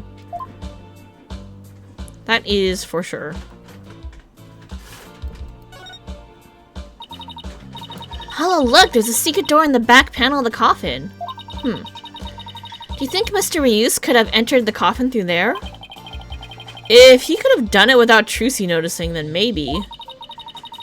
It's like two magicians trying to out-magic one another right under each other's noses.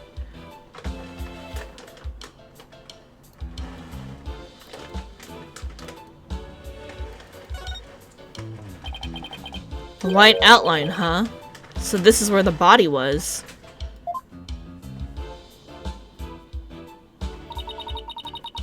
What exactly did it look like just after the incident occurred, I wonder? Oh, I have a photo of the crime scene. Here you go.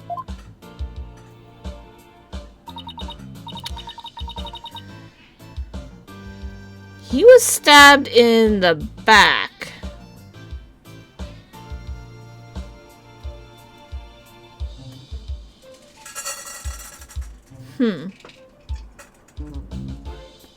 Oh wow, it looks like he was stabbed in the back.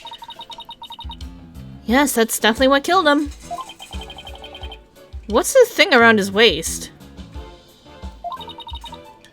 It's a stunt harness.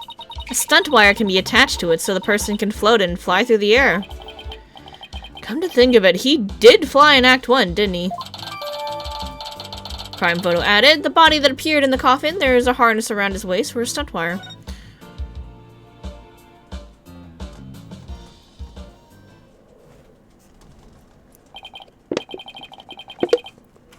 Let's see. What else do we need to do on the stage? Emma, did you find any fingerprints on the coffin?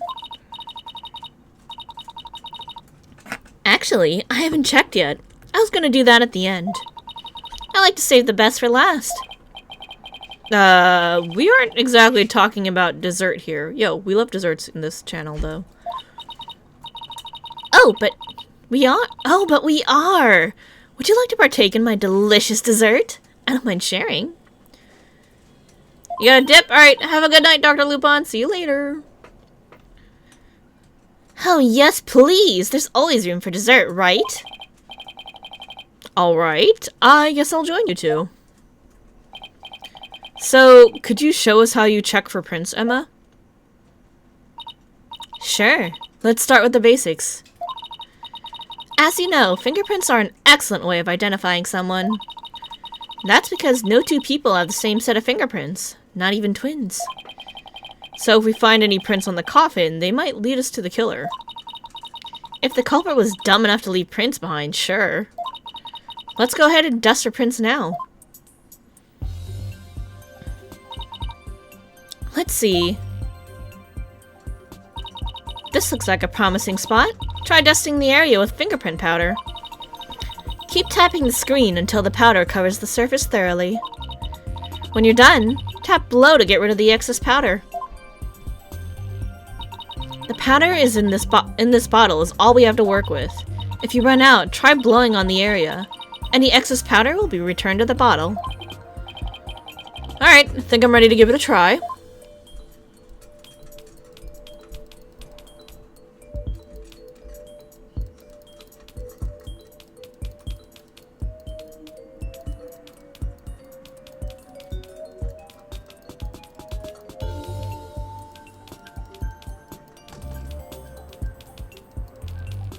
Nothing here.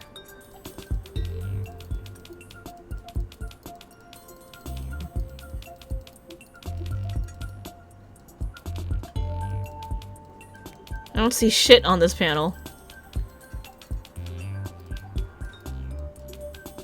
Alright. Oh! Never mind. There we go. I see, I see. You found some prints! Looks like the fingers of somebody's left hand. Now, let's try comparing these with the ones we have on file. First, tap Analyze to select a print. Next, select the print you want to analyze and tap Confirm. I assume the... Hey. Hand? Hello. Please? There we go. Responsiveness is a little weird. I've got a pretty clear print here. I wonder whose it is.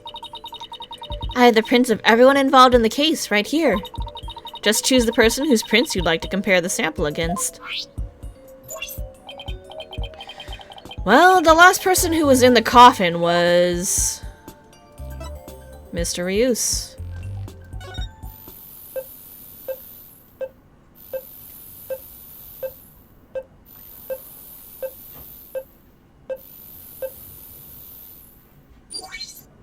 Match found! Hey, it's Mr. Reuse's left hand.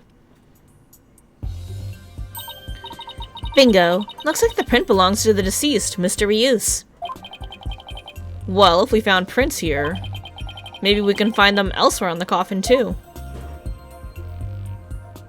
Like the other side. Guess I'll try dusting for more prints.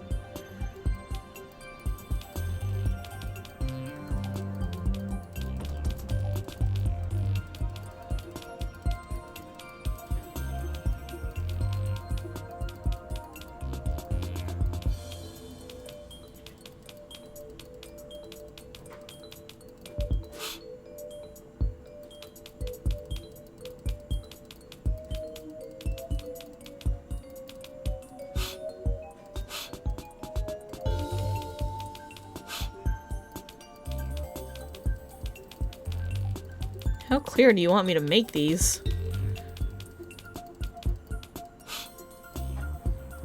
Oh, I guess I could just click it. Do it up myself. Hey! Why are you so finicky? There we go. There, I found some. These prints are apparently Mr. Rios's too. Shall we try looking for prints on the outside of the coffin now? Yes, let's!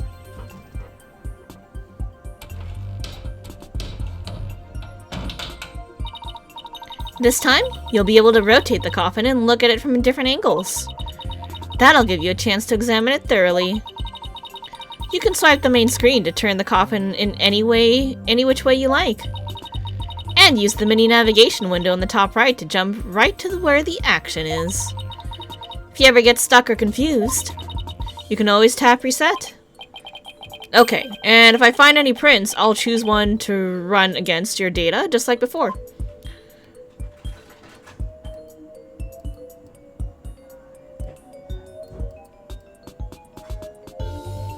Oh, there we go. I want to look at this back door.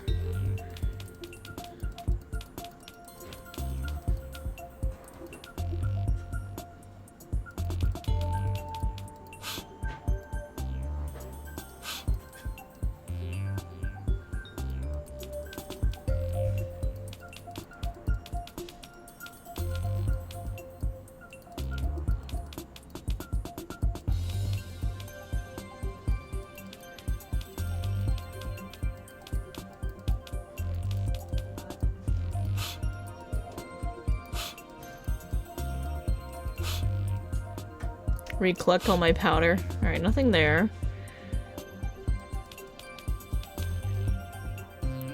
Can I just... How do I turn you correctly?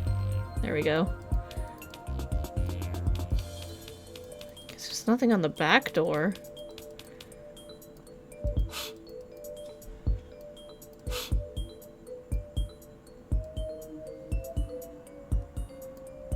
Okay, and then if we do this way it's straight on. Angles are hard, guys.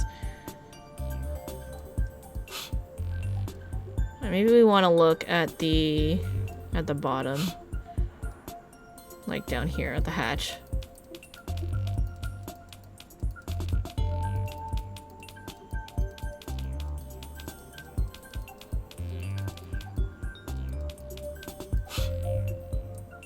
Nothing?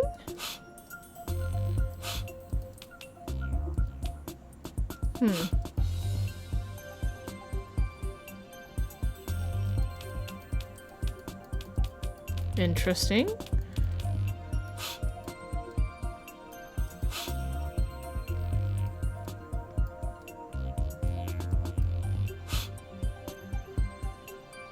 Huh.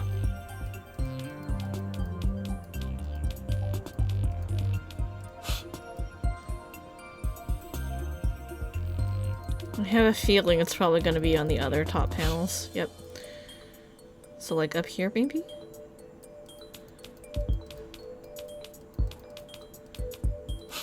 Nope. Alright, we'll keep going up.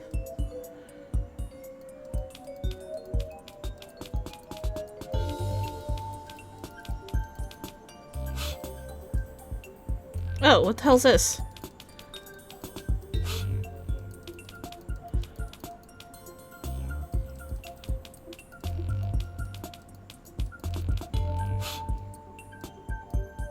That's definitely a hand.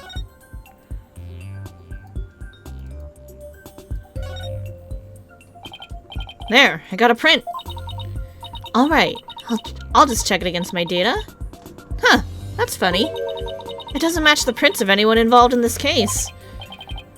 Really? None of them? How can that be? Now then, I wonder if I can find any more prints. Good question, Apollo. Good question.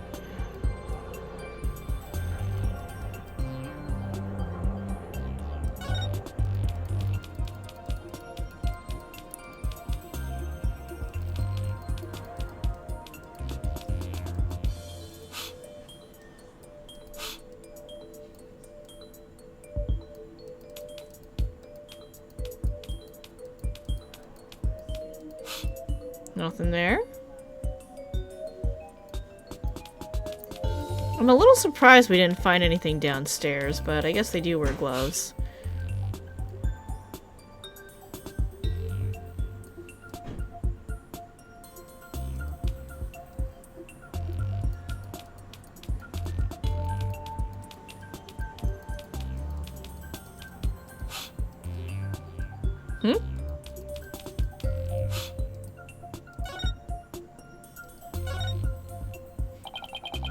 Found another print. Judging from its position and location, it might have been made when someone put this lid on the coffin. Let's see now. There was one part during the show where someone put this lid on, after Trucy had gotten into the coffin. And therefore, this print should belong to... Bunny. Bonnie. Bonnie the bunny.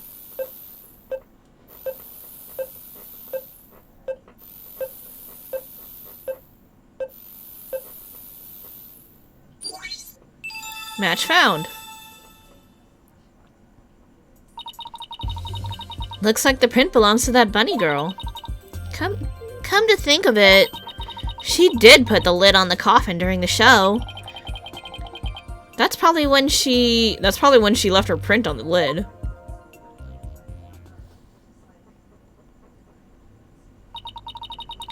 It looks like that's about all the prints we're going to find.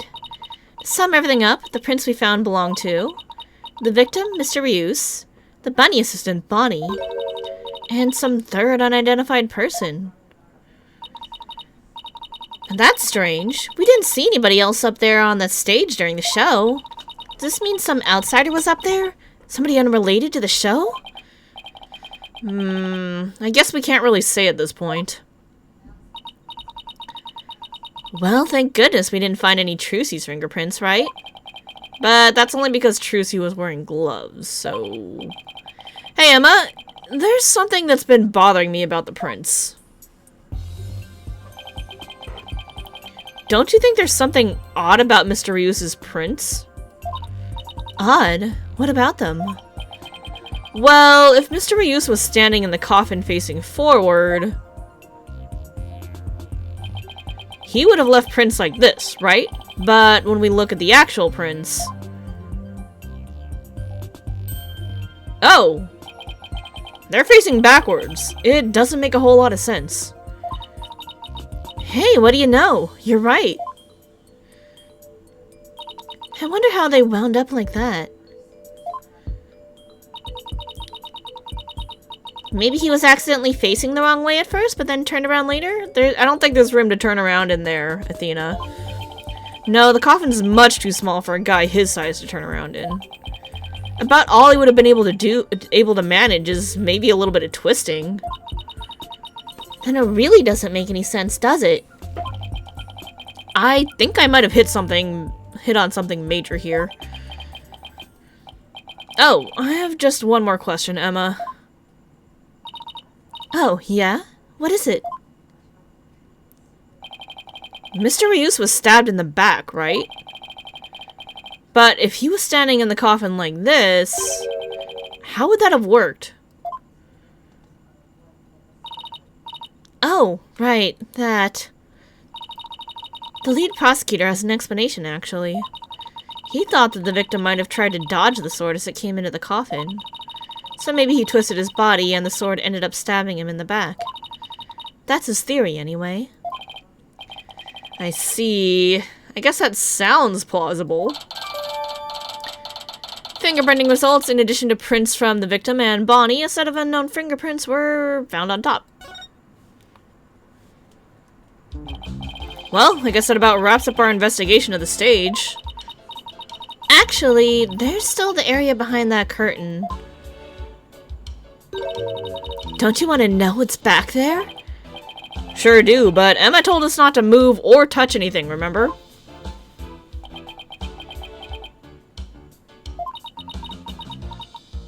Emma? Would you quit staring at me? Fine, I'll go open it for you. Wow, look at you flaunting your lady killer eyes. I have my ways. I'm only doing this so I won't get charged with animal abuse for not throwing you a bone. I guess puppy eyes can be just as effective. Poor Apollo. Alright, I'll be back.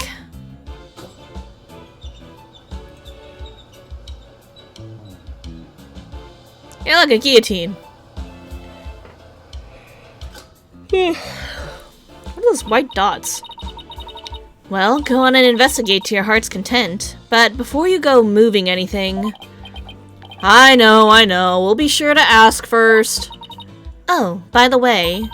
Just examine the backstage to move to the area beyond the curtain. Okay, time to get investigating.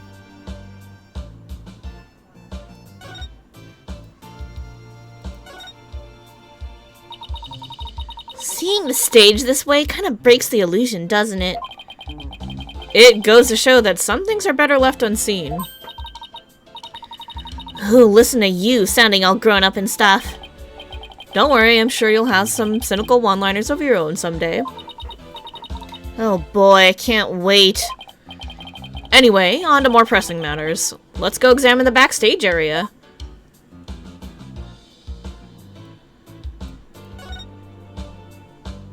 Oh, okay, they're lights. What is that thing? It's a winch. I'm guessing they use it to pull Mr. Hat up. Oh look, there are two winches. One back there and one up here. Apparently each winch was rigged up to something different. One of them was used to hold up the dragon set piece, while the other was connected to that weird puppet on the up in the catwalk. A weird puppet, huh? I better go check the catwalk later.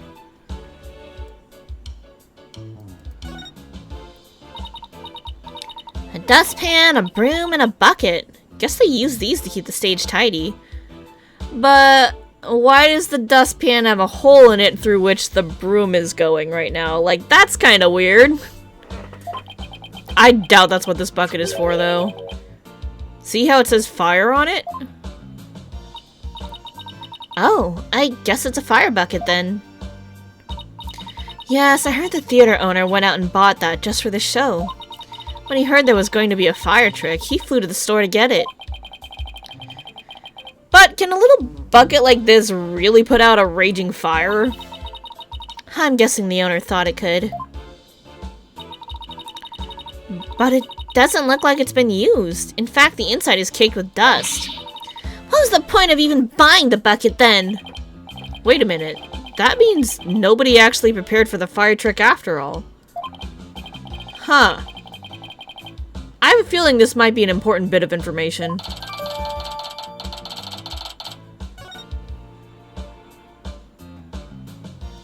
And so we're not going to talk about how weird this is.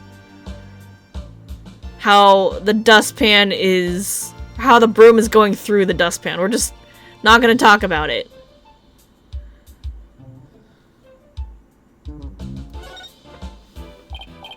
Hey, there's a coffin back here too. Looks like there's a stuffed dragon inside. No, wait, look! It's just an illusion. See? The dragon looks like it's inside, but it's really just painted on the front lid. Interesting. Oh wow, you're right! That's really something else. If the show hadn't been cancelled, we might have gotten to see this trick too, huh? Sag. It's a guillotine! But it's not real, it's just another one of Trucy's props. I wonder if it was supposed to appear in the show. Huh? You mean she didn't mention it to you? She said you were going to make a guest appearance on stage for her guillotine trick. Excuse you? No! I definitely remember not agreeing to something like... Hold on. I definitely remember not agreeing to something like losing my head on national TV.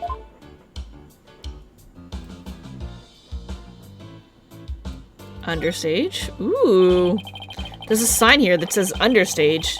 I bet these stairs go to the understage area.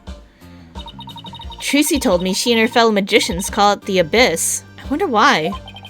Who knows? Maybe because it's really dark down there or something? Ooh, I bet they've got all kinds of magical goodies stashed away down there. Come on, let's go check it out. Huh? The door's locked. The entrance to the abyss is barred to mere mortals like us, huh? Oh well, that's what you call a swing an abyss. Damn you, Apollo. I like it, but I hate it. It looks like this ladder leads to the catwalk overhead. Do I really have to go up there? Why don't you go on up and check it out, Athena? I'm sure you'll like the air up there. Huh? Where in the world did you get that idea from? Wait a minute. Are you saying I'm an airhead? How rude can you get? That's not what I'm saying at all. Now up you go. I'll just wait down here. Okay, now I'm starting to get the picture. You're afraid of heights, aren't you, Apollo? She got him. She got him. Come on now, this is for Trucy. She needs us, so up to the catwalk we go. Well, I guess it's time to put on my big boy pants.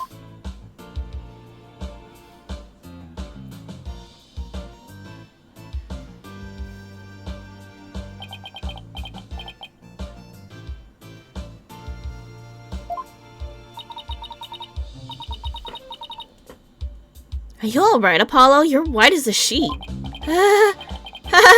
I'm fine! Don't look down, Justice. Don't look down. Those green things over there look like cushions. I guess one of them was used to absorb the force of impact when Mr. Hat zipped into it. Interesting. Let's go check it out. Way over there?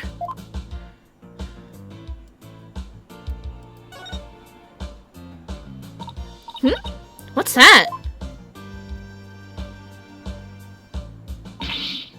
Look, Apollo, it's Mr. Hat! He's attached to a wire. Actually, didn't Trucy say something like... they quickly raised Mr. Hat up by the wire into a cushion on the catwalk? Maybe the stagehands pulled Mr. Hat up and left him here afterwards? That wire attached to his back. It looks like it's connected to one of the winches down below. Huh? Mr. Hat's cape is ripped. Oh, it's just straight up hooked into his cape. Wait, why isn't it, like, connected to anything else? That's kind of weird. Did that happen during the show? That's odd. It almost looks like it was slashed with a blade. How in the world did that happen? Apollo, I see that you're trying to take this all in stride, and I respect that. But, seriously, you're trembling like a newborn fawn up here. Get it together, man! I can't help it!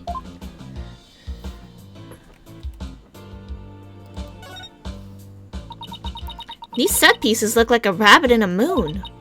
Although, they kind of look like they could be a duck and a croissant, too. What? Oh. She is not wrong. It does indeed look like it could be. I totally saw rabbit and moon first, but now that she says it, I cannot unsee duck and croissant.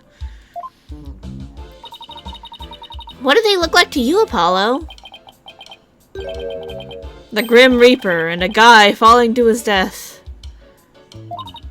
Come on, let's wrap up this investigation before your imagination catches up with you.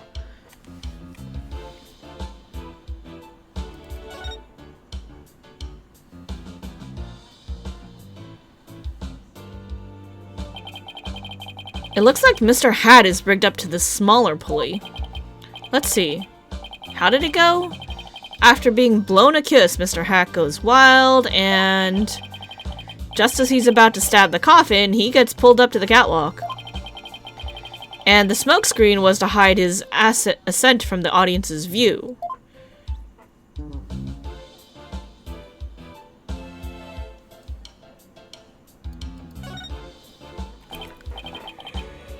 Yeah.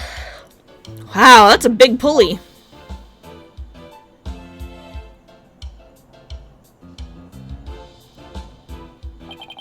Looks like it's connected to one of the winches down below. The dragon set piece must have been hanging from this.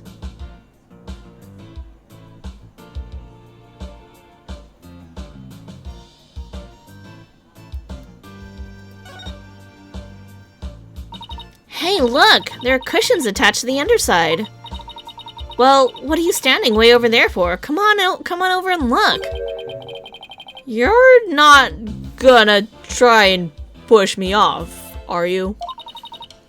Seriously, Apollo? Come on, you'll be fine. Here, do you want me to hold your hand? Yes, actually, if you wouldn't mind.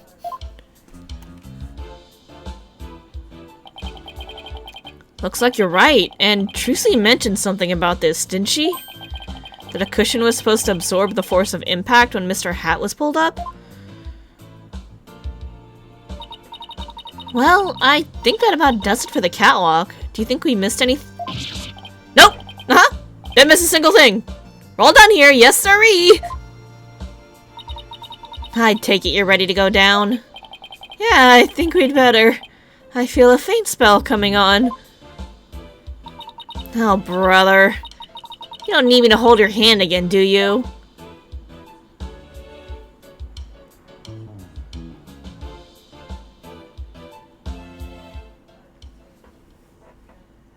I think we got everything. All done? Pretty much. There's just one thing.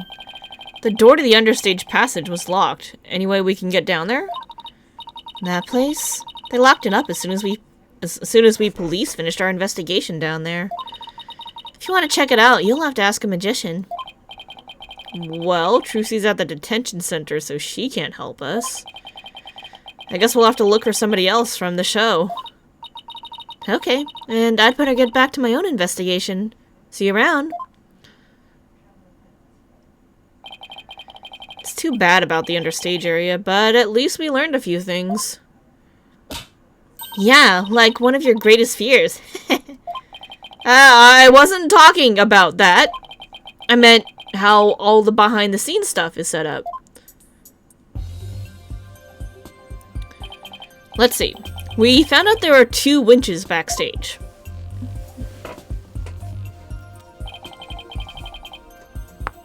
Had to stretch a little bit. Mr. Hat was rigged to the first winch, and the dragon set piece was attached to the other one.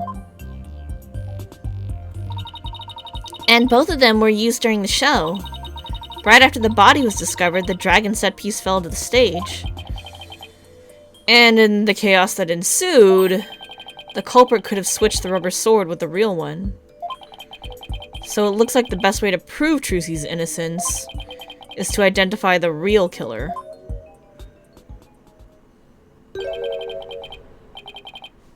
What a complete and utter mess! This is all great, just great! That Wright kid is bush league, small potatoes. Half-grown has-been. Sorry, half-grown has-been. There's somebody on the stage. Wonder who it is and what they're doing. Maybe we should go talk to them.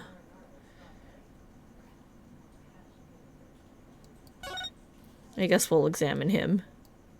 I guess that's the thing we do here. Excuse me, are you connected to the show? What? You two got a couple more headaches for me to handle? I got my hands full as it is. Hey, I remember this guy. Hey, you there! What the heck's going on? They wouldn't even let me in! Me, for crying out loud! Oh, Mr. Rittins. There was an accident during the show. An accident? Great, just great. That's all I need right now. Do you have any idea how much money we're sinking into this program? I know what his personality reminds me of. It's that one guy from Legend of Korra. The waterbender guy with lots of money. Yeah, kind of like that. Reminds me of him. Personality-wise. Look-wise, still looks like Johnny Depp. Is that man who was going off with the staff? It's that man who was going off with the staff in front of the theater. I ain't never seen you guys before. If I had to guess, I'd say you're not production staff. What's that I spy with my little eye? An attorney's badge. Well, how do you do? I didn't know fine folks were like... I didn't know you fine folks... Sorry, hold on. Rewind. I didn't know you fine folks were lawyers. My business card, if you would. Charmed to make your acquaintance, I'm sure. Oh, thank you? So, you're from the TV station, I take it? Sharp as a tack, you are. I'm the producer of this TV special. All my idea, by the way. I'm Apollo Justice, Trucy Wright's defense attorney. Trucy Wright.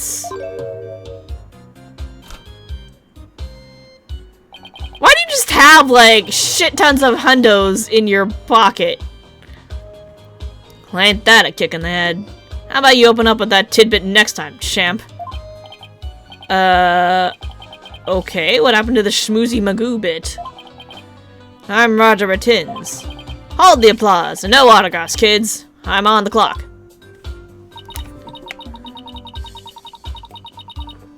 Apollo, this guy looks really familiar, but I can't quite... Really, kid? Try this one, then try this on for size. Hang loose, baby. Hang loose, baby? Apollo, it's Ratings Raja from Take Two TV.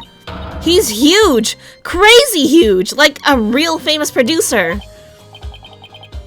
Really? I've never heard of him. Seriously, man? What kind of cave did you crawl out of? Roger Ratins, the Ratings Raja. Tied to the TV screen. Still not ringing a bell? You ain't seen my hit Saturday night talk show at 8 p.m. Eastern, 7 p.m. Central? No. Can't say that I have. You're blowing my mind, kid. You even know what a TV is? Say it with me. Television. Do you mind if I ask you a few questions about the incident? No. What kind of comeback is that? Grow some backbone, kid. I basically lobbed that one at you. Now hit me with your best bomb. Viewers will love that. Come on, you gotta sell it. Sell what? Say something funny for the nice people at home. Go on, hit me with your best shot. My best shot? We're rolling here. Hurry up before they change the channel. Chop chop. Okay. Here goes. Talk to the hand. Kapow!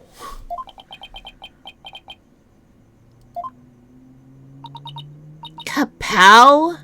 Really? And why are you pointing all dramatically like we're in court? I don't know. It just seemed like the thing to do.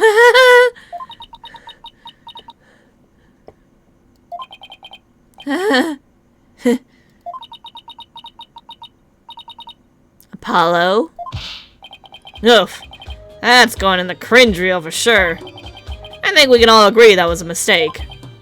If I choked any harder, I'd need the Heimlich maneuver. I blame myself, really. Should have known better than to waste good film on a nobody. So, you want an exclusive or what? Wait, hold on. I gotta show my badge. We gotta show everybody the badge. Here, take a look at this. What are you showing me that for? What, you want me to do a special on you guys? It's a lawyer for life. Justice in the courtroom. That doesn't sound half bad, actually. Plus, it'd get some publicity for the agency. Count us in, Mr. Ratins. Alright then, let's jump right into it. What made you decide to become lawyers? Tuts, say something dumb? Now it's your turn. Jump in with a snappy comeback. What? Lay down a sick burn? You two, practically falling asleep over here. Where's the drama? The gravitas? How you gonna draw in viewers with that yawn fest? Work on your delivery and get back to me. Huh? Yeah, okay, sure. I think he's confusing actors and attorneys.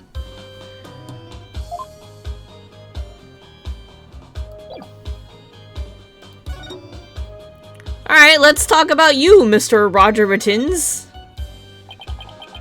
Roger Rettins? I don't know. Today's magic show was being broadcast live on TV, wasn't it? And you were the producer, right? That's right. Rising Magic Star versus Old School Grammary was gonna be wild. We're gonna have viewers vote for their favorite magician during the show. Hey, to Fame Devil, thank you so much for the follow. Hope you're having a wonderful night and enjoying the stream. And the loser would have had a real embarrassing prank done to them. It was gold, I tell ya. Guaranteed ratings. I don't know. It sounds kind of tacky if you ask me. Now I'm telling you, man. Modern viewers eat this stuff up with a spoon. Trust me. All we gotta do is serve it up nice and hot. Feast for the eyes. More like junk food for the brain.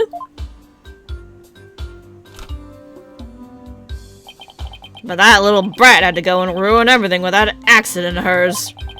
You have any idea how many times they dragged me over here to prepare for today? He must know this theater pretty well if he comes by that often.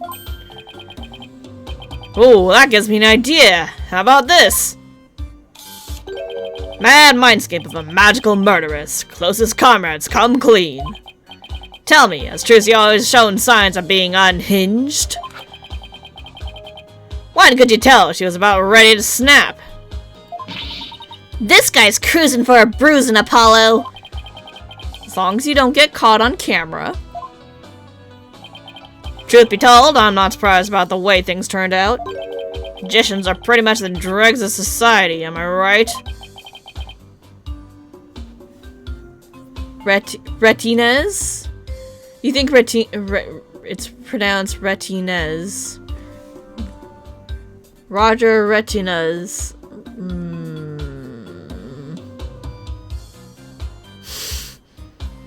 That's quite possible. Roger Retinez. Possible. What's that supposed to mean? Let's talk about the incident first. What were you doing at the time of the incident? Shooting a show in the station studio. We had a whole bunch of girls in bikinis wrestle each other for the camera. So you didn't see the accident as it actually happened? That's right. That's why I was shocked when I first got here. So we didn't hear about the accident until he arrived, huh? I'm guessing what you really want to know is whether or not I have an alibi, am I right? My staff at the TV studio can vouch for me. Why not go there and ask them yourself? You can give them my card and they'll let you in.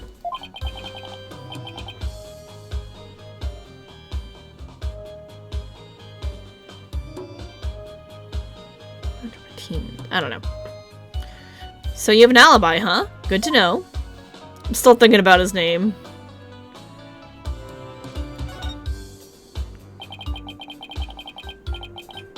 Wait, hold on. Roger Ratings. Roger Ratings. Oh. Alright, that makes sense. Roger Ratings. Okay. Okay, Mr. Ratings. Lord.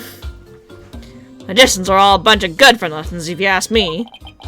Con artists and thieves is what they are. They trick people and take their money. Coming from you, that's rich, pal. Magic tricks aren't the same as con jobs, you know. That's right, the people watching never feel like they've been cheated. Liars spout hypocritical nonsense. Big surprise there, lol. And post. Did he just post about us in real time? Those grammaries are all criminals. It's in their blood. Trucy Wright ain't no different. That girl is no good. She may look all sweet and innocent, but she's a stone-cold killer. Don't you dare talk about Trucy like that. You don't know the first thing about her. You won't find a sweeter, harder-working girl anywhere, period. She's got the wool pulled over your eyes, I see. What in the world are you talking about? You'll see. I'll dig up the dirt and expose the dark heart behind that sweet smile. Ratings, Raja, ratings, Raja, ratings. Yeah. Raja, rating. Oh god, I hate this. God damn it, Capcom. Yep. Ratings, Raja. Roger, ratings. The ratings, Raja.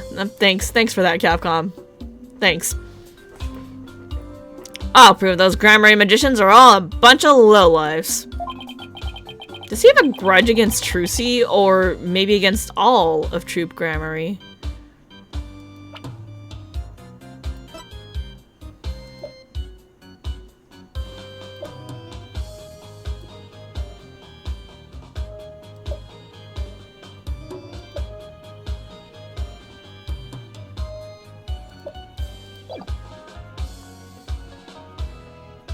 I'm just wondering if maybe Mr. Raja Ratings could be possibly related to Mr. Ryus. You know? Maybe. TV's a window to the truth. It's not like that magic stuff or the streetwise charlatans that perform it. It's a shame. Crying shame, I tell you. Well, it's supposed to be a fun, lighthearted program turned into this sorry affair. I'll have to sell it to the news outlets all over the world if I'm gonna make my money back. Trucy Wright will make her debut, alright. Not as a magician, but as a criminal. What? It's my duty to report it. Can't let a tragedy like this happen again now, can I? Even if she gets off somehow, I'll make sure she never walks the streets again. Why did you invest in a magic show if you hate magicians? This game in particular has the best pun names. I both look forward to it and dread it at the same time, because I both love and hate these puns. Like, they're really good, so I hate them. But also, puns are funny.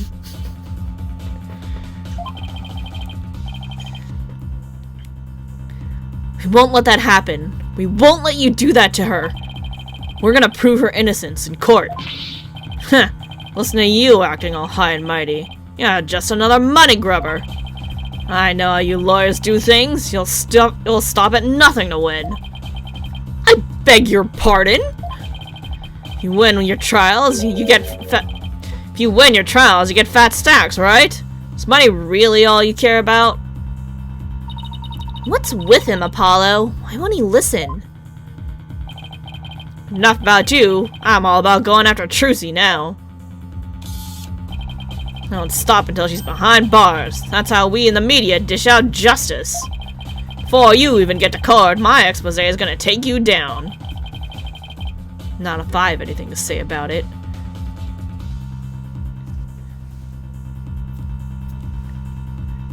Heard of Herlock Sholmes from the Great... I have heard the name, but forgot about it because I'm trying not to look too much into the Great Ace Attorney stuff until we get there. Well, gotta get back to the station. Hang loose, baby! Looks like the prosecution won't be our only opponent this time. No way are we gonna let that guy have his way either. That's right. Just pointing out the name. Yeah, when I first saw that, when they were like, when the game was coming out, I'm like, did you really, Capcom? Okay, we're done with this stage, so let's go someplace else. I still wish we could check out that understage passage. But what else can we investigate right now? I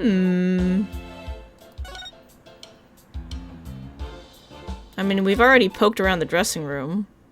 Or maybe we'll find someone. April 27th, Penrose Theater. Dressing room. About all that's left to check out is that understage passage.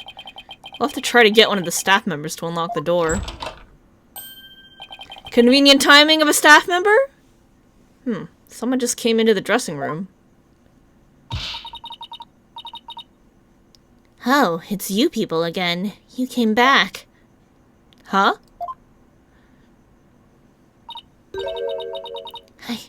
I saw you, you know. Oh, it's you. Sorry. Oh, it's you, the bunny assistant from the show, right? What? Oh, yes, that's right. My name is Bonnie DeFame. I remember her talking to us earlier. Farming magic is like walking a tightrope. There's always an element of danger. One little mistake can even cost you your life, you know. I wonder if she'll make it across today. And what do you mean by that, exactly? Oh, nothing. Now if you'll excuse me. What a very sus bunny. She said some pretty strange things then. I saw you take it. You took something from my dressing room. Damn. Oh, Bonnie, that teleportation trick you did was amazing! Fantastique! What? Oh, thank you. Well, what you did, stealing is... What other kind of magic tricks can you do? Me? Oh, well, how about this? Oh, that's cute. Splendido! Athena, I think Bonnie's trying to say something to us. She is? Thank you, Mr. Thief. Thief! I saw you. I saw you take that notebook. Please don't take things from my dressing room. Huh? So it's true what they say. Thieves really do return to the scene of the crime, don't they? Thieves? That was just arsonists in real life. Guess that means she really saw us, huh? I bet this looks pretty bad. If you return what you stole right now, I won't call the police. Oh boy. You've got it all wrong. We're Trucy's lawyers. She asked us to bring the notebook to her. Trucy's lawyers? Oh, I'm sorry I called you thieves. If you really thought we were thieves, why were you still doing magic tricks for us? I can't help it. Whenever anybody asks, I just can't bring myself to refuse. Does that mean she's a real people person, or that she aims to please a little too hard? In that case, can you tell us the secret to your teleportation trick? Well, I don't know if I should.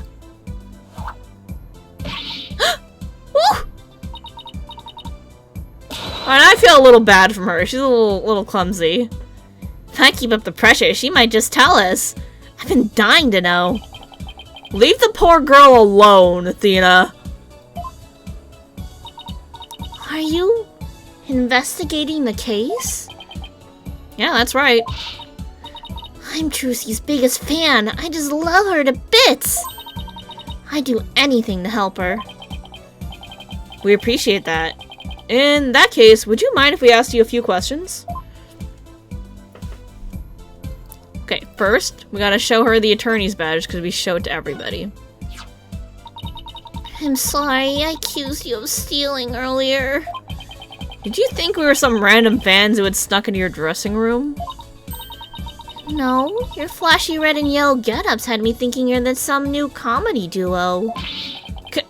Comedy duo? I thought you were polishing your old married couple routine while you were poking around. Old married couple?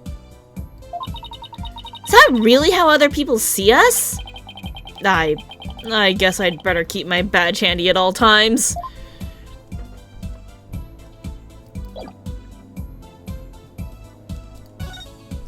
Alright, Bonnie, tell me about you. You're a magician, right, Bonnie? That's right. My specialties are teleportation and this little trick right here. no bunny!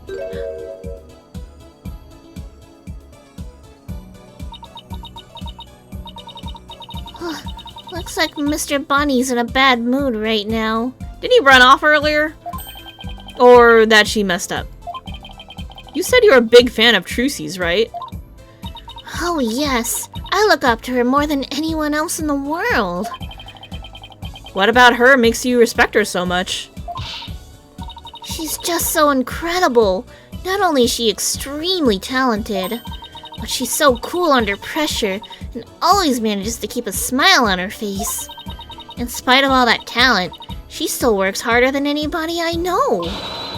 You couldn't ask for more out of a magician. I'm sensing a shift into hyper fangirl drive. I love the unique way she does her tricks and Oh god!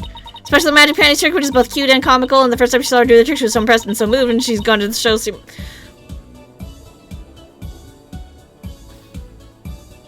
We're gonna try that again. I love the unique way she does her tricks and how she charms the audience. I especially love her magic panties trick, which is both cute and comical. The first time I saw her do that trick, I was so impressed and so moved. I've gone to her shows, seen her perform so many times, I've lost count, and that's why I think Trucy's top class, a real first-rate magician. I see. I think we have a pretty good idea of how much you adore her now. Oh, was I talking too much? I'm so sorry. I'd better be careful about when and how I ask her about Trucy. Anyway, that's why I'll do anything at all to help Trucy. Oh, Mr. Lawyer, you just have to prove her innocence. Alright, so it's probably not the ultimate fangirl, it is probably the sleazy and weirdly bitter producer who invested in the show, even though he hates magicians. Because, you know, that's not at all weird. Don't worry, I plan to do just that. I wish Trucy could see that she has people like Bonnie in her corner rooting for her. Let's talk about the show. You were in the magic show, right? That's right. I take it you saw my teleportation trick? Yes, it was just wonderful! You moved from one place to another in the blink of an eye! I admit it was pretty amazing. I have no idea how you transported yourself over such a distance in just a split second. It must be so fun to be able to do a trick like that. Teleportation looks so cool. It's like a superpower or something. Yeah, my trick is turning some heads in the magic world right now. They're calling it new miraculous magic. Some even say it's the real deal. Real magic, huh? I know there must be an explanation, but it sure does look real. I just have to figure that trick out. I want to do it myself. Oh, you'll never figure it out. I always perform it perfectly. You're a liar. Ah, this feeling. Looks to me like Bonnie is hiding something. Oh, Bonnie, sweet Bonnie, what are you hiding from me?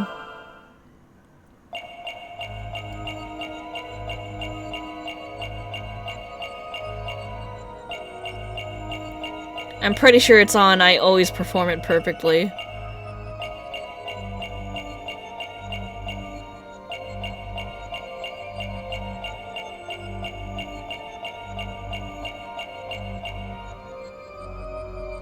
Try it again.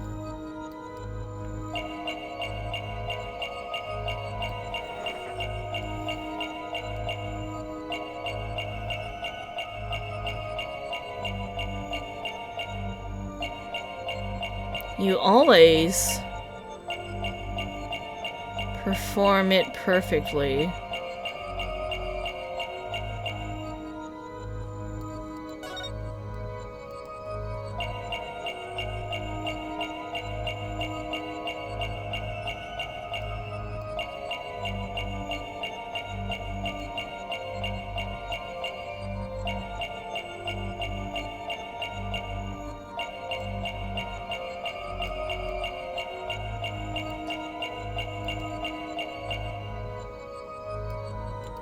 Where could it be?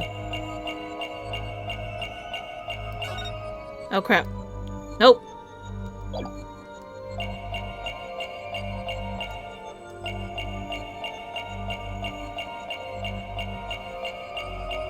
I guess I can use perceived to stop it on the right phrase, since I'm pretty sure I know which phrase it is. And then we just gotta look for a twitch. Oh, there we go. There we go. It's the little bunny popping out. Bonnie, when you said perform it perfectly, your right hand would tremble and move your hat a tiny bit. I even caught a glimpse of the little rabbit hiding underneath. Oop. Did you really perform the teleportation trick perfectly this time? Of course. I definitely got that part right. What do you mean, that part? Oops. Wait a minute, are you saying that you didn't switch the swords, picked the wrong career, messed up Trucy's escape? Didn't switch the swords. Did you maybe make a mistake in switching the swords? I wasn't involved in that part, so how could I make a mistake? Not even I could mess it up if I was simply watching. You were simply watching? I never make any mistakes under any circumstances. That's what I meant. She seemed pretty flustered just now. Bet she did make a mistake somewhere. Messed up Trucy's escape. You might have performed the teleportation trick flawlessly, but what about Trucy's escape trick after that? Did you make some kind of mistake during that? Oh, well... Well, did you? you see... Did you or didn't you? Oh, I did. You're absolutely right, Mr. Lawyer. I made a mistake during Trucy's escape trick. I'm so sorry I lied. Whew. I feel like I pulled off a magic trick of my own just trying to get that out of her. Nice. Good job, Apollo. Alright, let's talk about the show. So, you made a mistake during Trucy's escape trick? Yes, I was in charge of operating Mr. Hat, you see. But I made a huge goof. So, did Trucy explain to you how the escape trick works?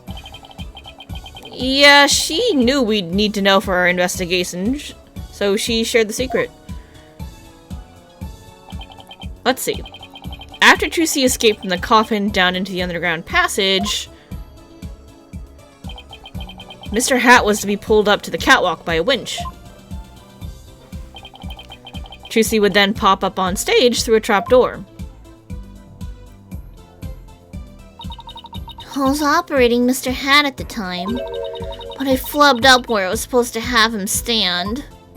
I was supposed to make Mr. Hat stand to the left of the coffin, but I messed up and had him stand to the right by accident. That matches up with what we saw during the show. Huh? But then doesn't that mean...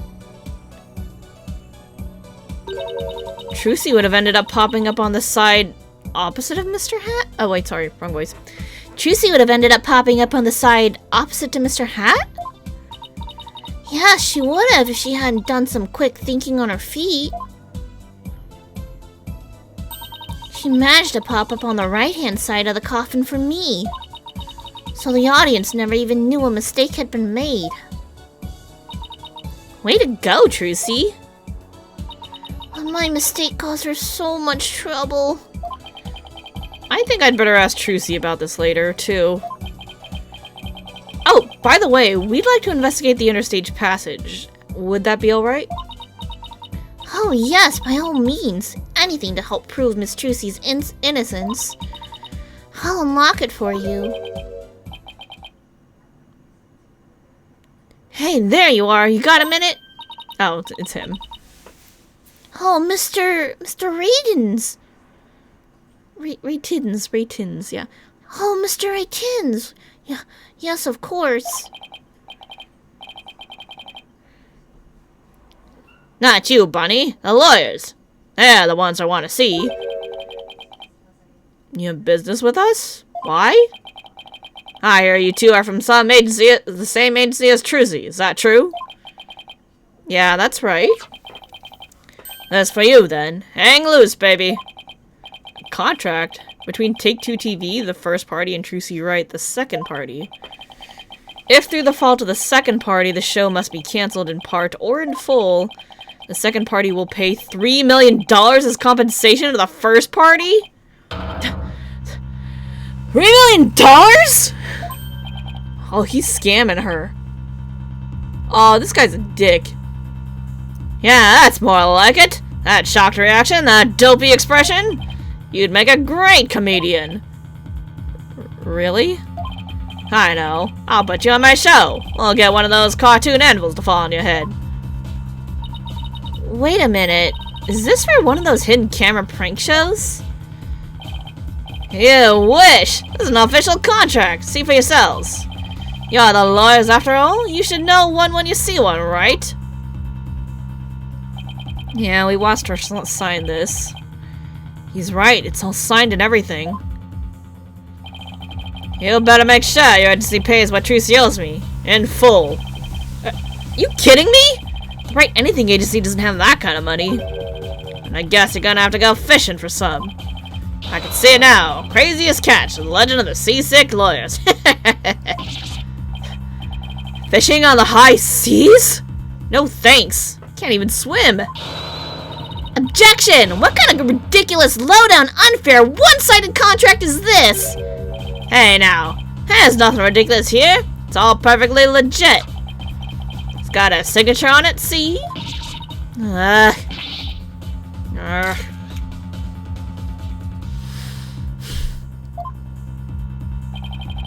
My boys have got to see the stupid look on your faces. It's priceless. And post. I'm getting responses already. It's gonna go viral. Oh, how could he? Bye-bye, reputation. Contract added to the court record. Contract signed by Trucy herself and details liability for compensation. Liability is no joke. Always read your contracts and negotiate them if the terms are extremely unfair, like that. You ain't seen nothing yet, baby! I'm gonna drive Troop Grammar and everybody else associated with it into the ground. Says you're right for getting involved with the Grammaries. What's this grudge you have against the Grammaries anyway? Huh? What are you talking about? Stress is making you paranoid, champ. Come on, Bonnie, we have more filming to do. Oh, yes, sir. Excuse me, Mr. Lawyer. Oh, now I'll unlock the door to the understage passage for you later. Later, lawyers. Hang loose, baby. I don't like this guy. He sucks. Why would Trucy sign a contract like this? And why did all of this have to happen when Mr. Wright isn't here? Hold on.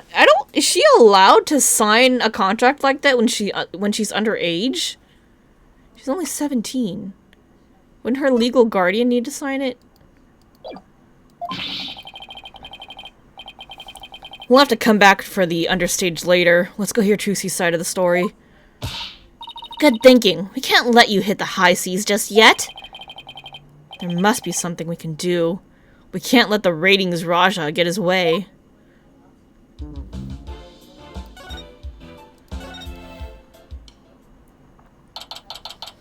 April 27th.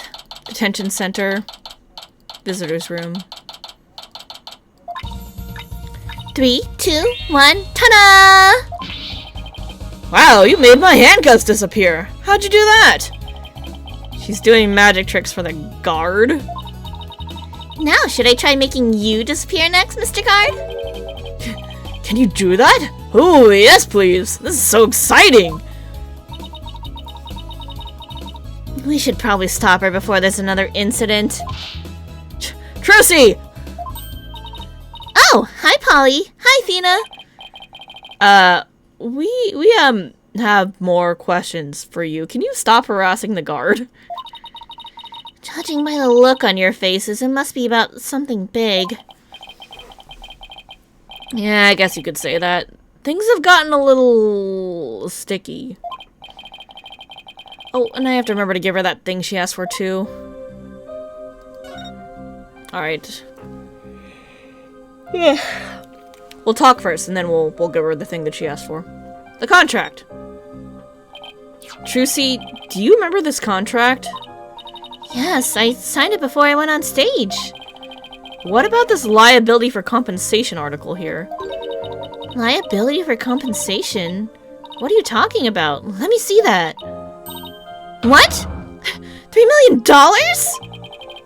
Just as I suspected, she didn't know about that part. I've never seen this article. And I read the whole contract from top to bottom. You gotta read it right before you sign it in case they slip something in. People are sneaky. Yeah, I didn't think you'd miss such a big thing. But there's your signatures, so what's going on?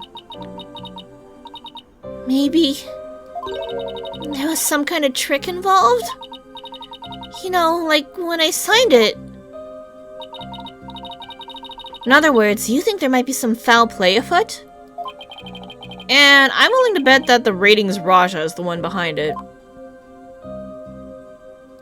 Talk about Bonnie's mistake. Bonnie told us about the mistake she made on stage. Oh, you mean where Mr. Hat had been placed? Even I was at a loss about what to do for a second there. So, how did you fix the problem? Well, I was down in the understage passage when I found out. And I had to work my butt off to fix it, let me tell you. After I escaped from the coffin and went down into the understage passage, I got a signal from Bonnie saying she'd made a mistake with Mr. Hat's positioning. No joke, I was freaking out. After all, I'd be back up on stage in a few short minutes. Magical girl Trucy Wright was faced with an unprecedented crisis beneath the stage. Would this spell the end for Trucy in Grammary Land? And then what happened? Dina's totally hooked. I was supposed to get back up on the stage through the trapdoor number 1 on the left, using a platform that can be raised and lowered called a stage lift. There was a stage lift ready and waiting in the lowered position and under trapdoor number 1. But Mr. Hat had been placed on the right above trapdoor number 2 by mistake. There's already another stage lift under trapdoor number 2, but it was in the raised position since we hadn't planned on using it. Okay, so how did you get back up onto the stage? Why, through brute strength. I couldn't lower stage lift number 2 by myself, so I pushed it back and out of the way. And then I moved the lowered stage lift number 1 into place under trapdoor number 2.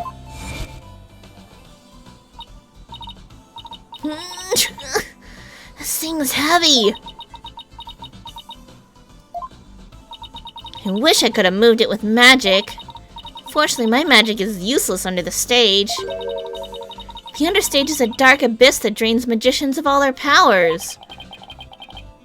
I can see why it's called the Abyss. I never knew it would take so much out of you.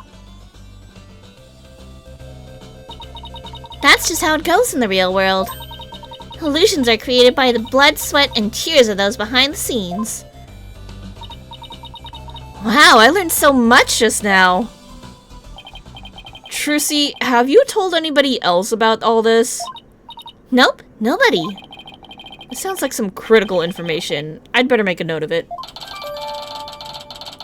Trucy moved the stage list to cover for Bonnie's mistake. She told no one about this. Okay, let's show you your book.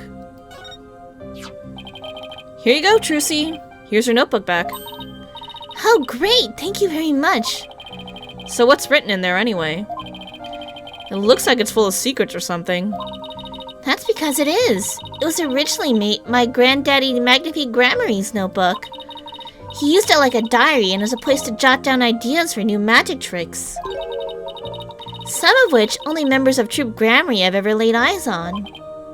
Wow, this notebook is a really big deal then. Yes, that's why it's always kept under lock and key. I bet a magician would do just about anything to get their hands on that notebook. That was a spade key. Yeah, and he is indeed the spade, so... And we found it mixed in with Mr. Ryus's belongings. Could he really have been trying to steal it? The Troop Grammary creed is also written inside. A true entertainer always keeps a smile on their face. That creed was passed down to me from my daddy, as his daddy passed it down to him. It's true that Trucy always keeps a smile on her face. I guess it's due in part to her family creed. Grammary notebook updated. Yep. Trucy, I want to talk to you about where we found this notebook.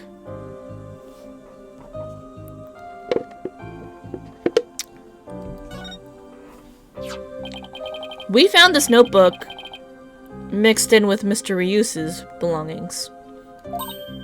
What? Do you think that he might have been trying to steal it? No way! I can't believe it! The great Mr. Ryus would never do any such thing! But would it be so far-fetched if he was after Troop Grammary's secret tricks? It makes for a pretty compelling motive to take the notebook. In any case, we'd better focus on doing something about this contract for now. Trucy signed it in her dressing room, right? And we'd better do a little more investigating there. I'm so sorry to put the two of you through all this. Don't worry, we'll get to the bottom of this. There's gotta be some kind of mistake. If you need me to, I'm willing to take drastic measures. With my magic! You're not planning on pulling some magical money out of there, are you? No, my magic panties are much better at making things disappear than appear. Do I want to know what she's planning to make disappear? My guess would be the contract, but that doesn't actually solve anything.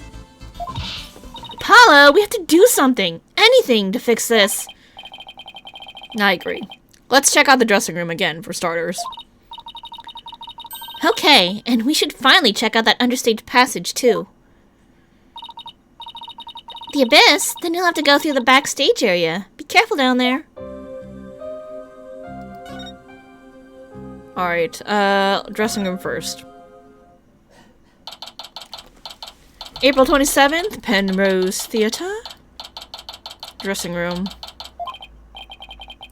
Okay, this is where Trucy signed that contract. Right, and there must have been some kind of trick that was used when she signed it. The question is, what kind of trick and how it was done? If some kind of object or tool was used, there's still maybe a trace of it somewhere. Like with the pen or the paper, like it was probably... What if they used like carbon copy paper?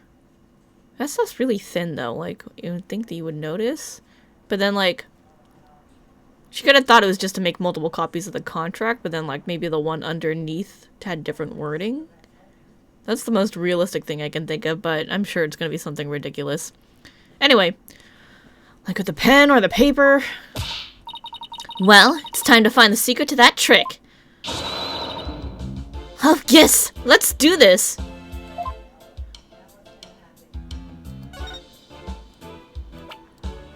Oops. This thing. Huh? Hey, took a look at this clipboard.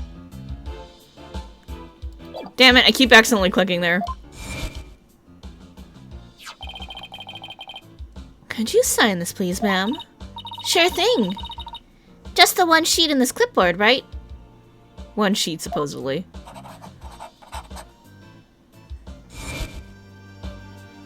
That only had 2 articles when she originally signed it.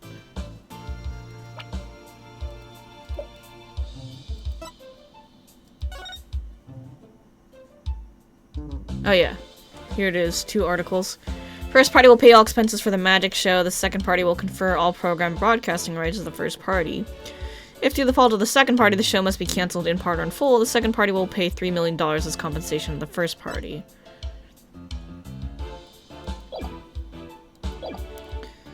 Isn't this the clipboard Trucy used when she signed the contract? I think you're right. Let's give it a once-over.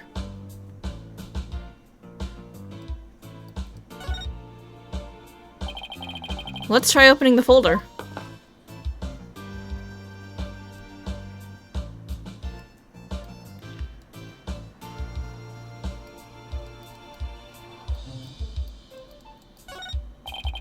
Nothing particularly interesting here.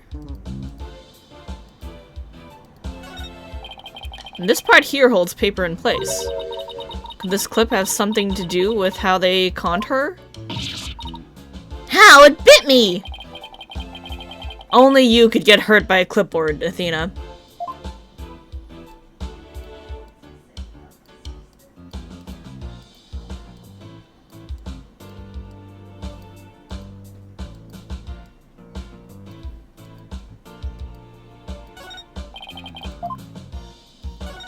No, stop clicking there. Oh, there we go. It looks like a screw. I guess that means this clipboard can be taken apart. But I can't loosen this one without a screwdriver. Oh, this one is a different screw. Hey, this screw, it's different from the others. Not only that, but I think it's loose. Look, I can move it. Are you sure you should be fooling with it like that, Apollo? Whoa, it came right out! See? I tried to tell you, but would you listen? No! Hey, take a look through this hole, Athena. I think there's something back there. Oh wow, you're right. What is it?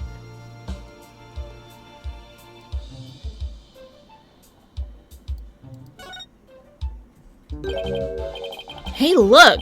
The back panel's loose. I think I can take it off.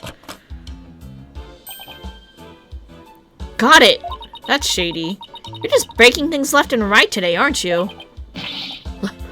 Look, there's something inside. What is this black sheet of... I want to say paper? Oh, I know. It's carbon paper. God damn it.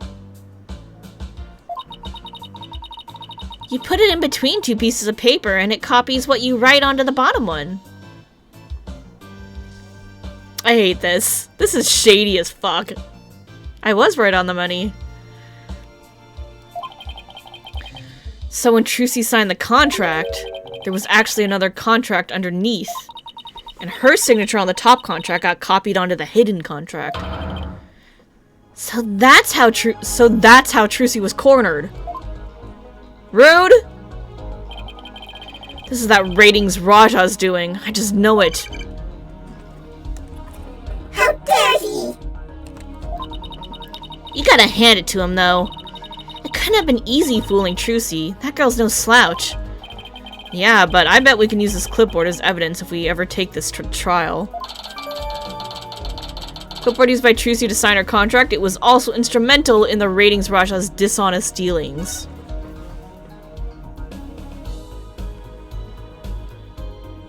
Alright, is there anything else for us to look at in here? I don't think so. That's some tense music that's popping up right now. April 27th, Penrose Theater. Stage. Let's see.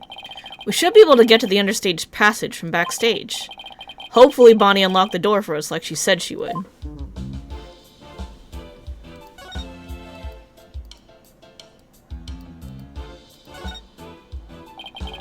Back to the Backstage.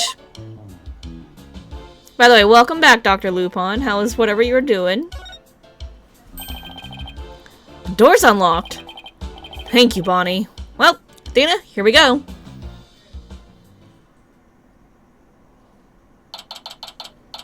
That's a rat! April 27th, Penrose Theater, understage. It sure is dark and dusty down here. It was good you gave one of your friends congrats for finishing her classes. Nice! That's always fun.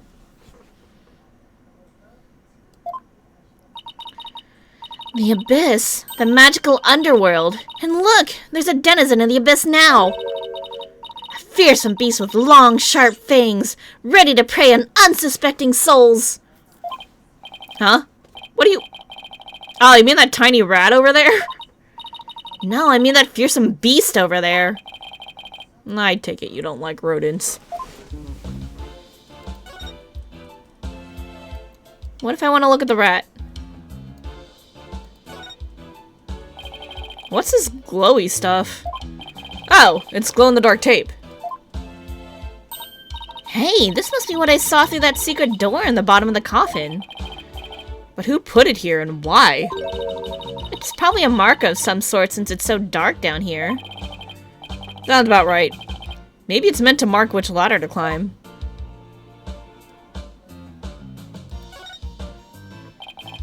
It's a stage lift for getting up to the stage. It looks like this crank lowers the platform.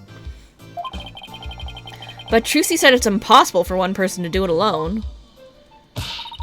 That sounds like a challenge. Now I want to try it.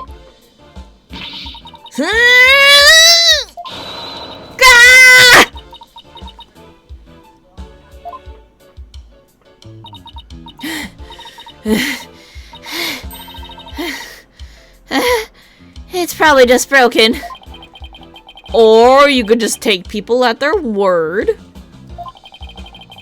If I'm reading this room right, this must be the stage lift Trucy moved during the show. Originally it was there where stage lift number 1 is now.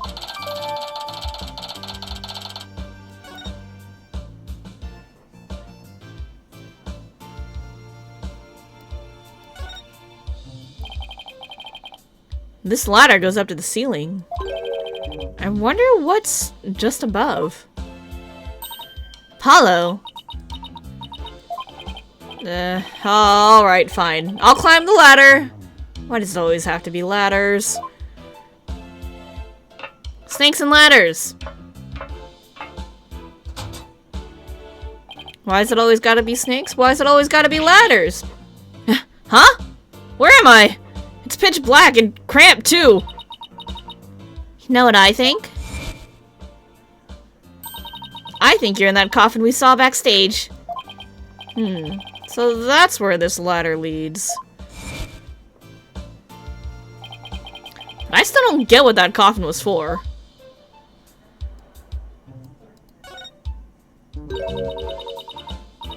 I'm gonna make it big someday too. Just you wait and see. What's that all about? My guess is it's the soulful cry of some poor assistant made to toil here in the darkness. And who would know about the soulful cry of a bitter assistant better than you, right? You really understand the writer's feelings of despair and frustration. Sadly, yes. Yes, I do. You really shouldn't scribble on the walls, you know, Apollo. Wasn't me! Poor Apollo. So much abuse.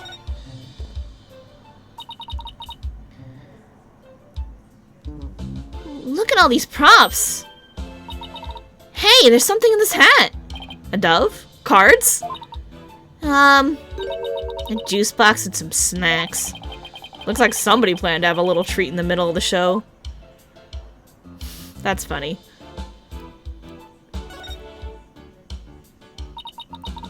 This sword is the exact same design as the murder weapon. Wait, what's this? Yeah! Ow! What are you doing? That hurts! I think I'm bleeding out. Oh, stop being such a drama queen. It's only rubber. Huh? Yeah, you're right. So this must be the sword Trucy used during the trick.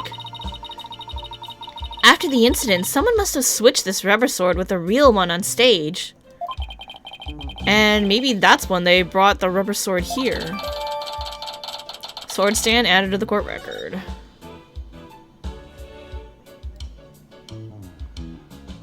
Wait. Oh no! I wanted to look at the rat. This ladder goes up to the ceiling. So I guess it leads to one of the trapdoors on stage? Trucy must have used this ladder when she escaped from the coffin. Why don't you climb up there and see if I'm correct? It's not so high. You'll be fine, right? Huh? Why me? You'd make a young lady wearing a skirt climb a ladder? Fine, I'm going.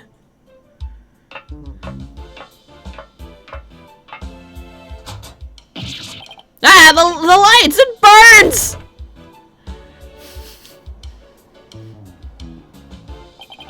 Ow. He's a vampire? Yep. Apollo Justice. Vampire at law. Vampire Apollo confirmed. Yep. Are you alright? I can now confirm that the ladder does indeed lead up to the stage. Well, that tasty bit of info was definitely worth risking life and limb for. Well done. Thanks, Athena. Okay, but the question is, can I click on the rat? That's fine. I'm not patient enough for that. The stage lift for getting up to the stage. Trucy moved this one here. I guess it used to be where that yellow tape is.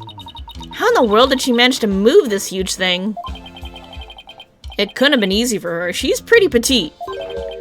But I bet it'd be easy for you. Just what are you implying?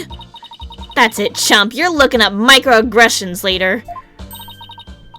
Hold on, Apollo. I hear voices. Quick, hide. Huh? Ow! Quit shoving! Hurry up and get down there. Ow! My arm doesn't bend that way! What the heck, Athena? Shh! Look! Aw, it's so much work pretending to be cute and sweet. Isn't that Bonnie? Oh, she's evil, isn't she? Oh my god, I hate this. Hey, Bunny, wait for me! And the rating's Raja? What do we have to hide for, Athena? Because I heard something funny. There's something off in their voices. Oh, right. Athena's super sensitive hearing. Those lawyers are poking around trying to stir up trouble. Should I be worried? Relax! I didn't say anything to the police, and I won't say anything to them either! You better not, or you're gonna get it! Pow! Right in the kisser! Bunny's scary! She woke up and chose violence today. What the? Is it just me, or does Bonnie seem kind of different from before? Apollo, shh! I'm sick and tired of this whole investigation. All I want is Trucy's head on a platter. Leave everything to me, babe. Don't forget the power of mass media. TV can accomplish anything. I'll make sure Trucy gets much worse on a guilty verdict. I can't wait to see that little girl crying and begging for mercy. You really hate Trucy, don't you, Bunny? I hate her. I loathe her. I can't stand that Trucy Wright. Just because she's a little good at magic, she thinks she's all that. So this is exactly what that sniveling brat deserves. Hey! What the heck? If you mess this up, you're gonna be really sorry, you hear me? I'll crush you flat, like a cockroach under my foot. The fuck is wrong with this dude? He's like, please step on me more. Ah, you cute little thing. You're so adorable when you're throwing a fit. Ow, ow, my foot! Can't you take a joke? Come on, grab my things, we're leaving. Ah, Lead the hippity-hopping way, my little bun-bun.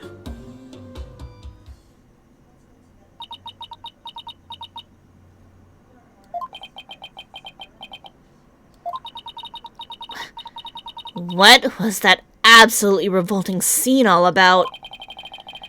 I guess the entertainment industry attracts all kinds of eccentrics. But that conversation, it set off every red flag in the book. You said it. I smell plot with a capital P-U. Raiden claims he was at the TV station at the time of the incident. And we saw Bonnie on stage ourselves. Hey, Apollo, I have an idea. Why don't we pay Take-Two TV a visit? We can check up on the reading Raja's alibi while we're there. Sounds like a plan. Also sounds like today's gonna be entirely just investigation. April 27th, Take-Two TV. Studio. Yikes, look at this place. Scandal and Gambit. Interesting. There's so much going on at once, it's making my head spin. Take a look at that screen and listen to those hosts. Magical murder, exclusive unedited footage, Trucy Wright. Magical murder? Live audience witnesses shocking skewering? 17-year-old magician Trucy Wright? See exclusive unedited footage of the heinous crime, complete and uncut. We can't let them broadcast that. Trucy will get tried in the court of public opinion. Well, I doubt we can stop them from airing it, but we can prove her innocence in a real court of law. No matter what garbage they report on TV, we can set the record straight at the trial. Time to snoop! A slot machine and roulette wheel, huh? They really went all in with the gambling theme. It looks like that slot machine really works. I've always wanted to give gambling a try. No! That sounds like a terrible idea for you, Athena. It's not worth it. Besides, you're not even old enough to gamble in most states yet. That's alright. I get to experience it enough in court. Guessing whether you'll win or lose the case on any given day. Thanks for the vote of confidence. Don't worry, Apollo. I only bet on winners, and I haven't lost yet. Thanks? We'll talk to that guy later. Look at that logo above the screen. Scandal, Gamble, Gambit? Is that the title of the show? Yep, haven't you ever seen it? They present scandalous rumors about celebrities. That's fucked up. And then people bet on whether the rumors are true or not. So it's just another tasteless TV show. It looks like Trucy's their next target. Today's scandal is... Tragedy on stage. Did Trucy Wright cause an accident or did she commit murder? It looks like murder's the lead.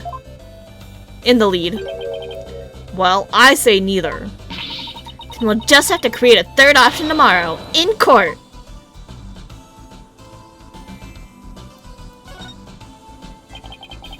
This must be a video production workstation of some sort. That coffee cup looks awfully familiar. Yeah, that's where Mr. Raiden always sits. He's very hands-on, you know. You'll always find him on the set of his projects. But he was here at the station during the magic show, right? Yeah, well, he had 2 shows going on at once this morning. He had his regular program to oversee here, so he couldn't be at the Penrose. So you can vouch for him that he was here at the station during the magic show? What, like an alibi? Sure can. He was definitely here. Still, after a while, he couldn't stand being away from the Penrose, it seems. As soon as his part was over here, he took a taxi to the theater. But he apparently didn't get there until after that thing had already occurred. Sounds like he had a rock-solid alibi.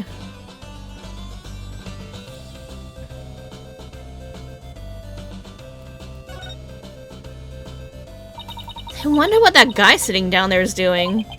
Looks like he's reading that script he's holding. What? Are you serious? Those two are gonna break up? What? And the series is going on hiatus because the cartoonist is sick? No way! I think he's reading a comic book he's been hiding in the script. You're gonna goof off on the set. That's a pretty bold way to do it.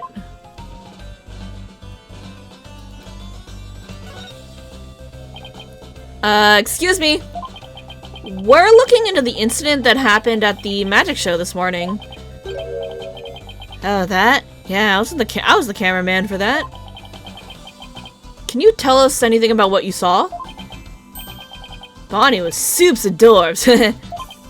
That's not exactly what I couldn't get enough of her. I filmed her the whole time. Got some primo footage if I do say so myself. I'd better quit before he decides to share what he intends to do with said footage. PG, guys. We gotta keep it PG.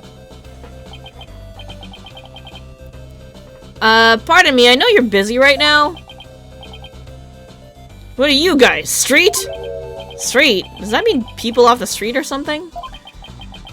We're Trucy Wright's lawyers. Oh, okay. Lawyers. Got it. Well, what do you want? He must be really busy. He hasn't even looked this way. We're investigating the incident that occurred at the magic show this morning.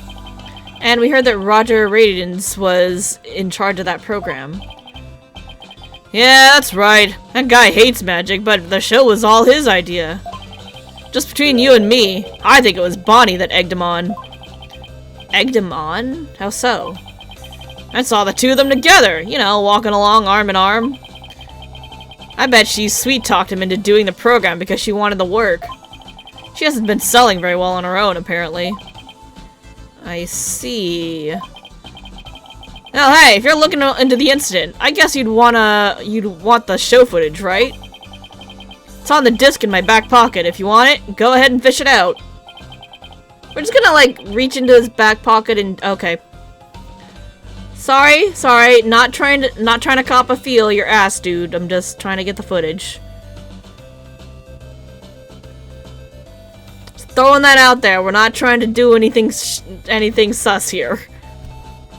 Wow, thank you very much. He turned out to be surprisingly helpful. Show footage disc retrieved from the staff member's back pocket. Definitely did not touch anything while we were retrieving this. A disc with a recording of Trucy's escape trick on it. Well, I guess we got just about everything we can out of this place. Looks like Radins' alibi is pretty airtight. But if that's true, then who could have killed Mr. Reus? It was Bonnie.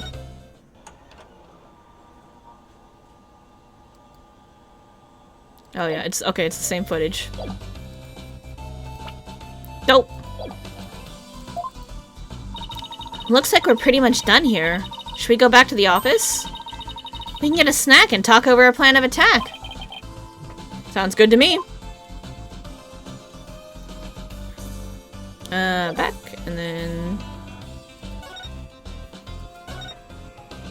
A little really long investigation. April 27th, Wright, anything agency? What in the world? What's going on here? Oh my god. All these stickers say repossessed. Who did this? Who's responsible for this? Whoa, now this is a restricted area, champ. No trespassing. Who let you in? Trespassing? But this is our office! You're the one who's trespassing. Enough with the lip, boy. Don't tell me you forgot about your debt. What are you talking about? I'm just abiding by the contract. The agency can't pay me. I have every right to seize its property. Am I right? Just like that? We haven't even had a chance to take this to trial. You're gonna be mad. Shouldn't Trucy be the one you're mad at? Told you. It serves you right for getting involved with those grammaries. Why, you dirty rotten. office seizure. Let's talk about this. What are you gonna do with all of our stuff? Sell it, of course. Every last bit. That's how I'm seizing everything. And I'll take this little office of yours, too. You think you can just waltz in here and do whatever you want? Indeed I do. Unless you write whatever warehouse joker's got 3 million ready. That's a no, then. Because I gotta recoup my money somehow. After all, the entire program went south because of Trucy. It's called liability for compensation, and this infantile agency is the liable party. Why, you black-hearted... Hey, Apollo, what about that crooked clipboard? It's no good. We don't have any proof that Radiance was behind it. Darn.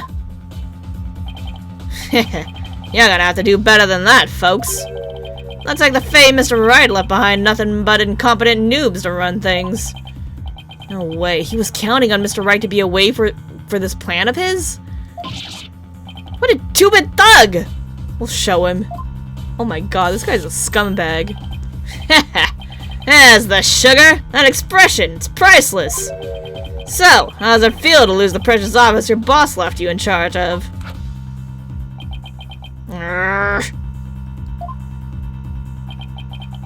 Now, not to rub it in or anything, but I think you should know where you stand right now. Oh man, what now? Oh lord. Alright, where do we stand? Yeah, I'm a gander.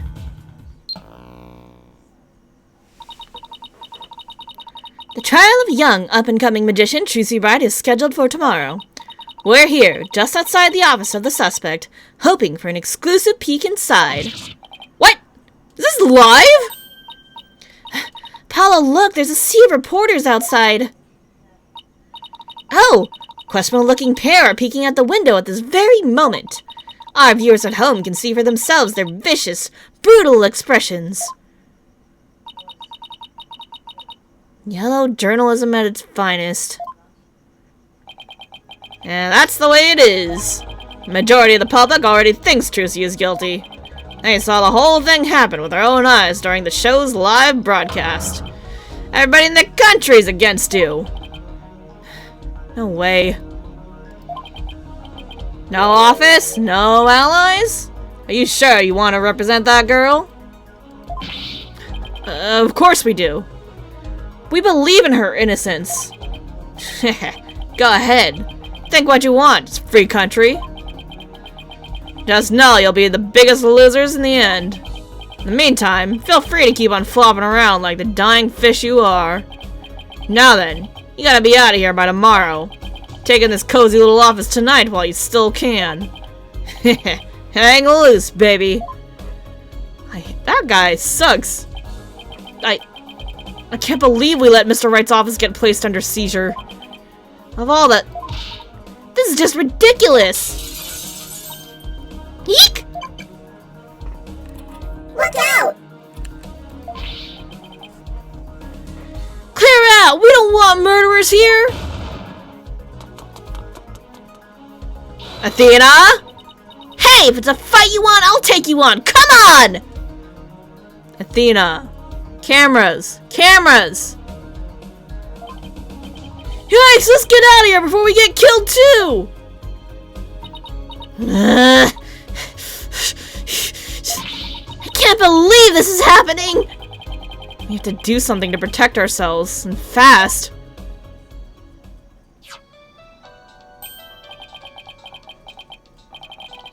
It's Mr. Wright! Beep. Apollo, I caught your messages! How is she? Is Trucy okay? She's not crying, is she? Does she have a lawyer? Mr. Wright! It's all a giant mess! Poor Trucy. And the office! Our office! Apollo? Okay. We'd better both take a deep breath.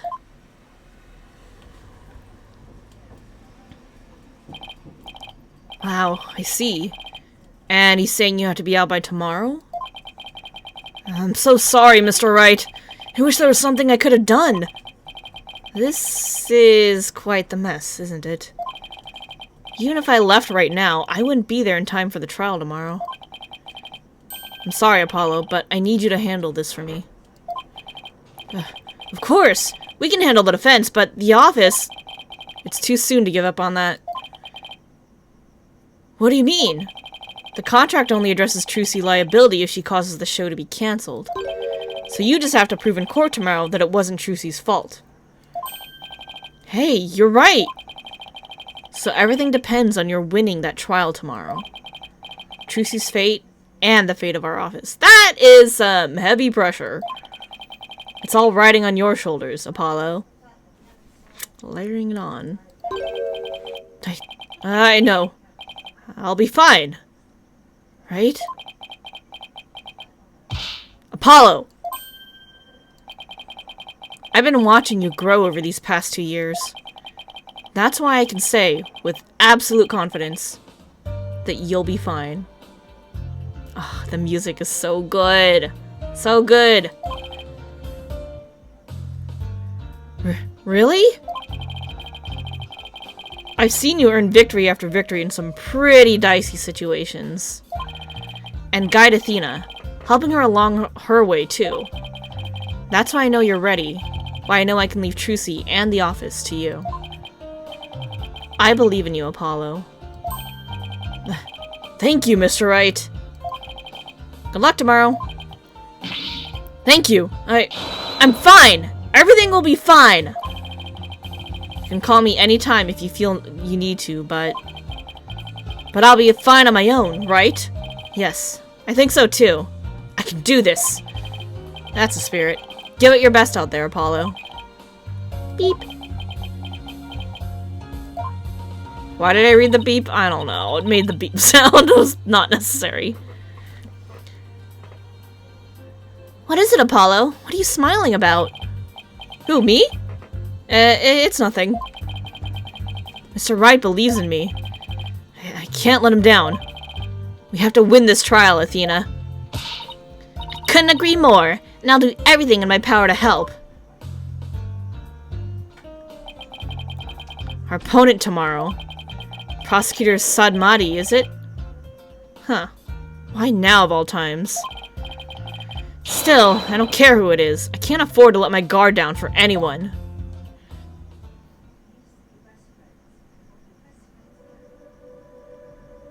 Oh, is this him? Oh, restless, wandering soul of the dead.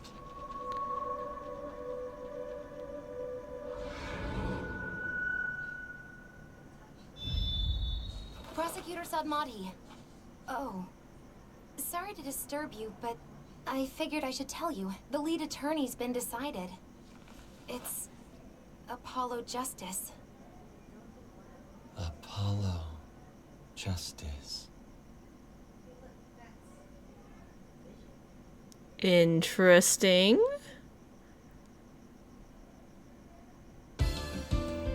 Yep, we will save here.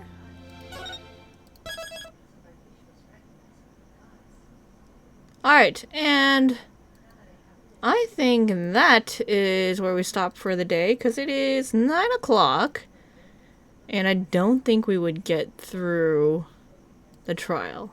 So, we'll leave that for next week.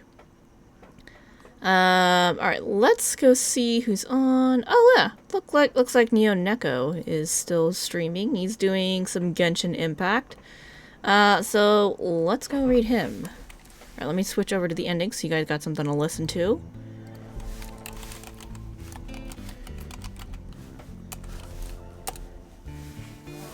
Alright, thanks everybody for watching. I hope you guys enjoyed the beginning of Case 2. This is some wild stuff that's going on here. We are in danger. We're in a different kind of danger than I thought we were going to be, because I was still thinking about the danger that Phoenix in, being in a country with a terrorist organization and people who hate lawyers, and where if you fail to get your client off the hook, you also get to die. So that's unpleasant. It's gonna be interesting next week to get to know this new prosecutor from said country. And that will be interesting indeed. I like how there was a little cameo for Edgeworth too, because we know he's chief prosecutor. That was very cute. And anyway, thanks all for watching. Thanks to everyone who stopped by, said hello, enjoyed and watched the stream, the new follows. Shoutouts to all of you. And then also to lurkers and VoD watchers. Appreciate all of you. Next scheduled stream is Monday, which is normally FF14, but we're probably gonna actually play that tomorrow. Do Heaven on High, because we got really far last time, and I'd like to do that again. I think we're getting close to beating it and getting that lone hero title. So anyway, have a great weekend, everybody. Thanks for watching. Have a great night. Say hello to Neo and Echo. See you guys next time. Bye.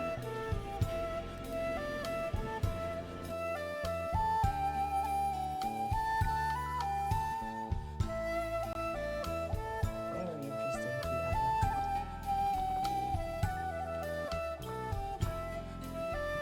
Scarlet Parfait is waiting with a party at 2, and my notification didn't go off.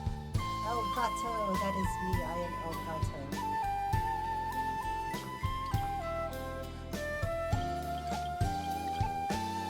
Look at all the monopods.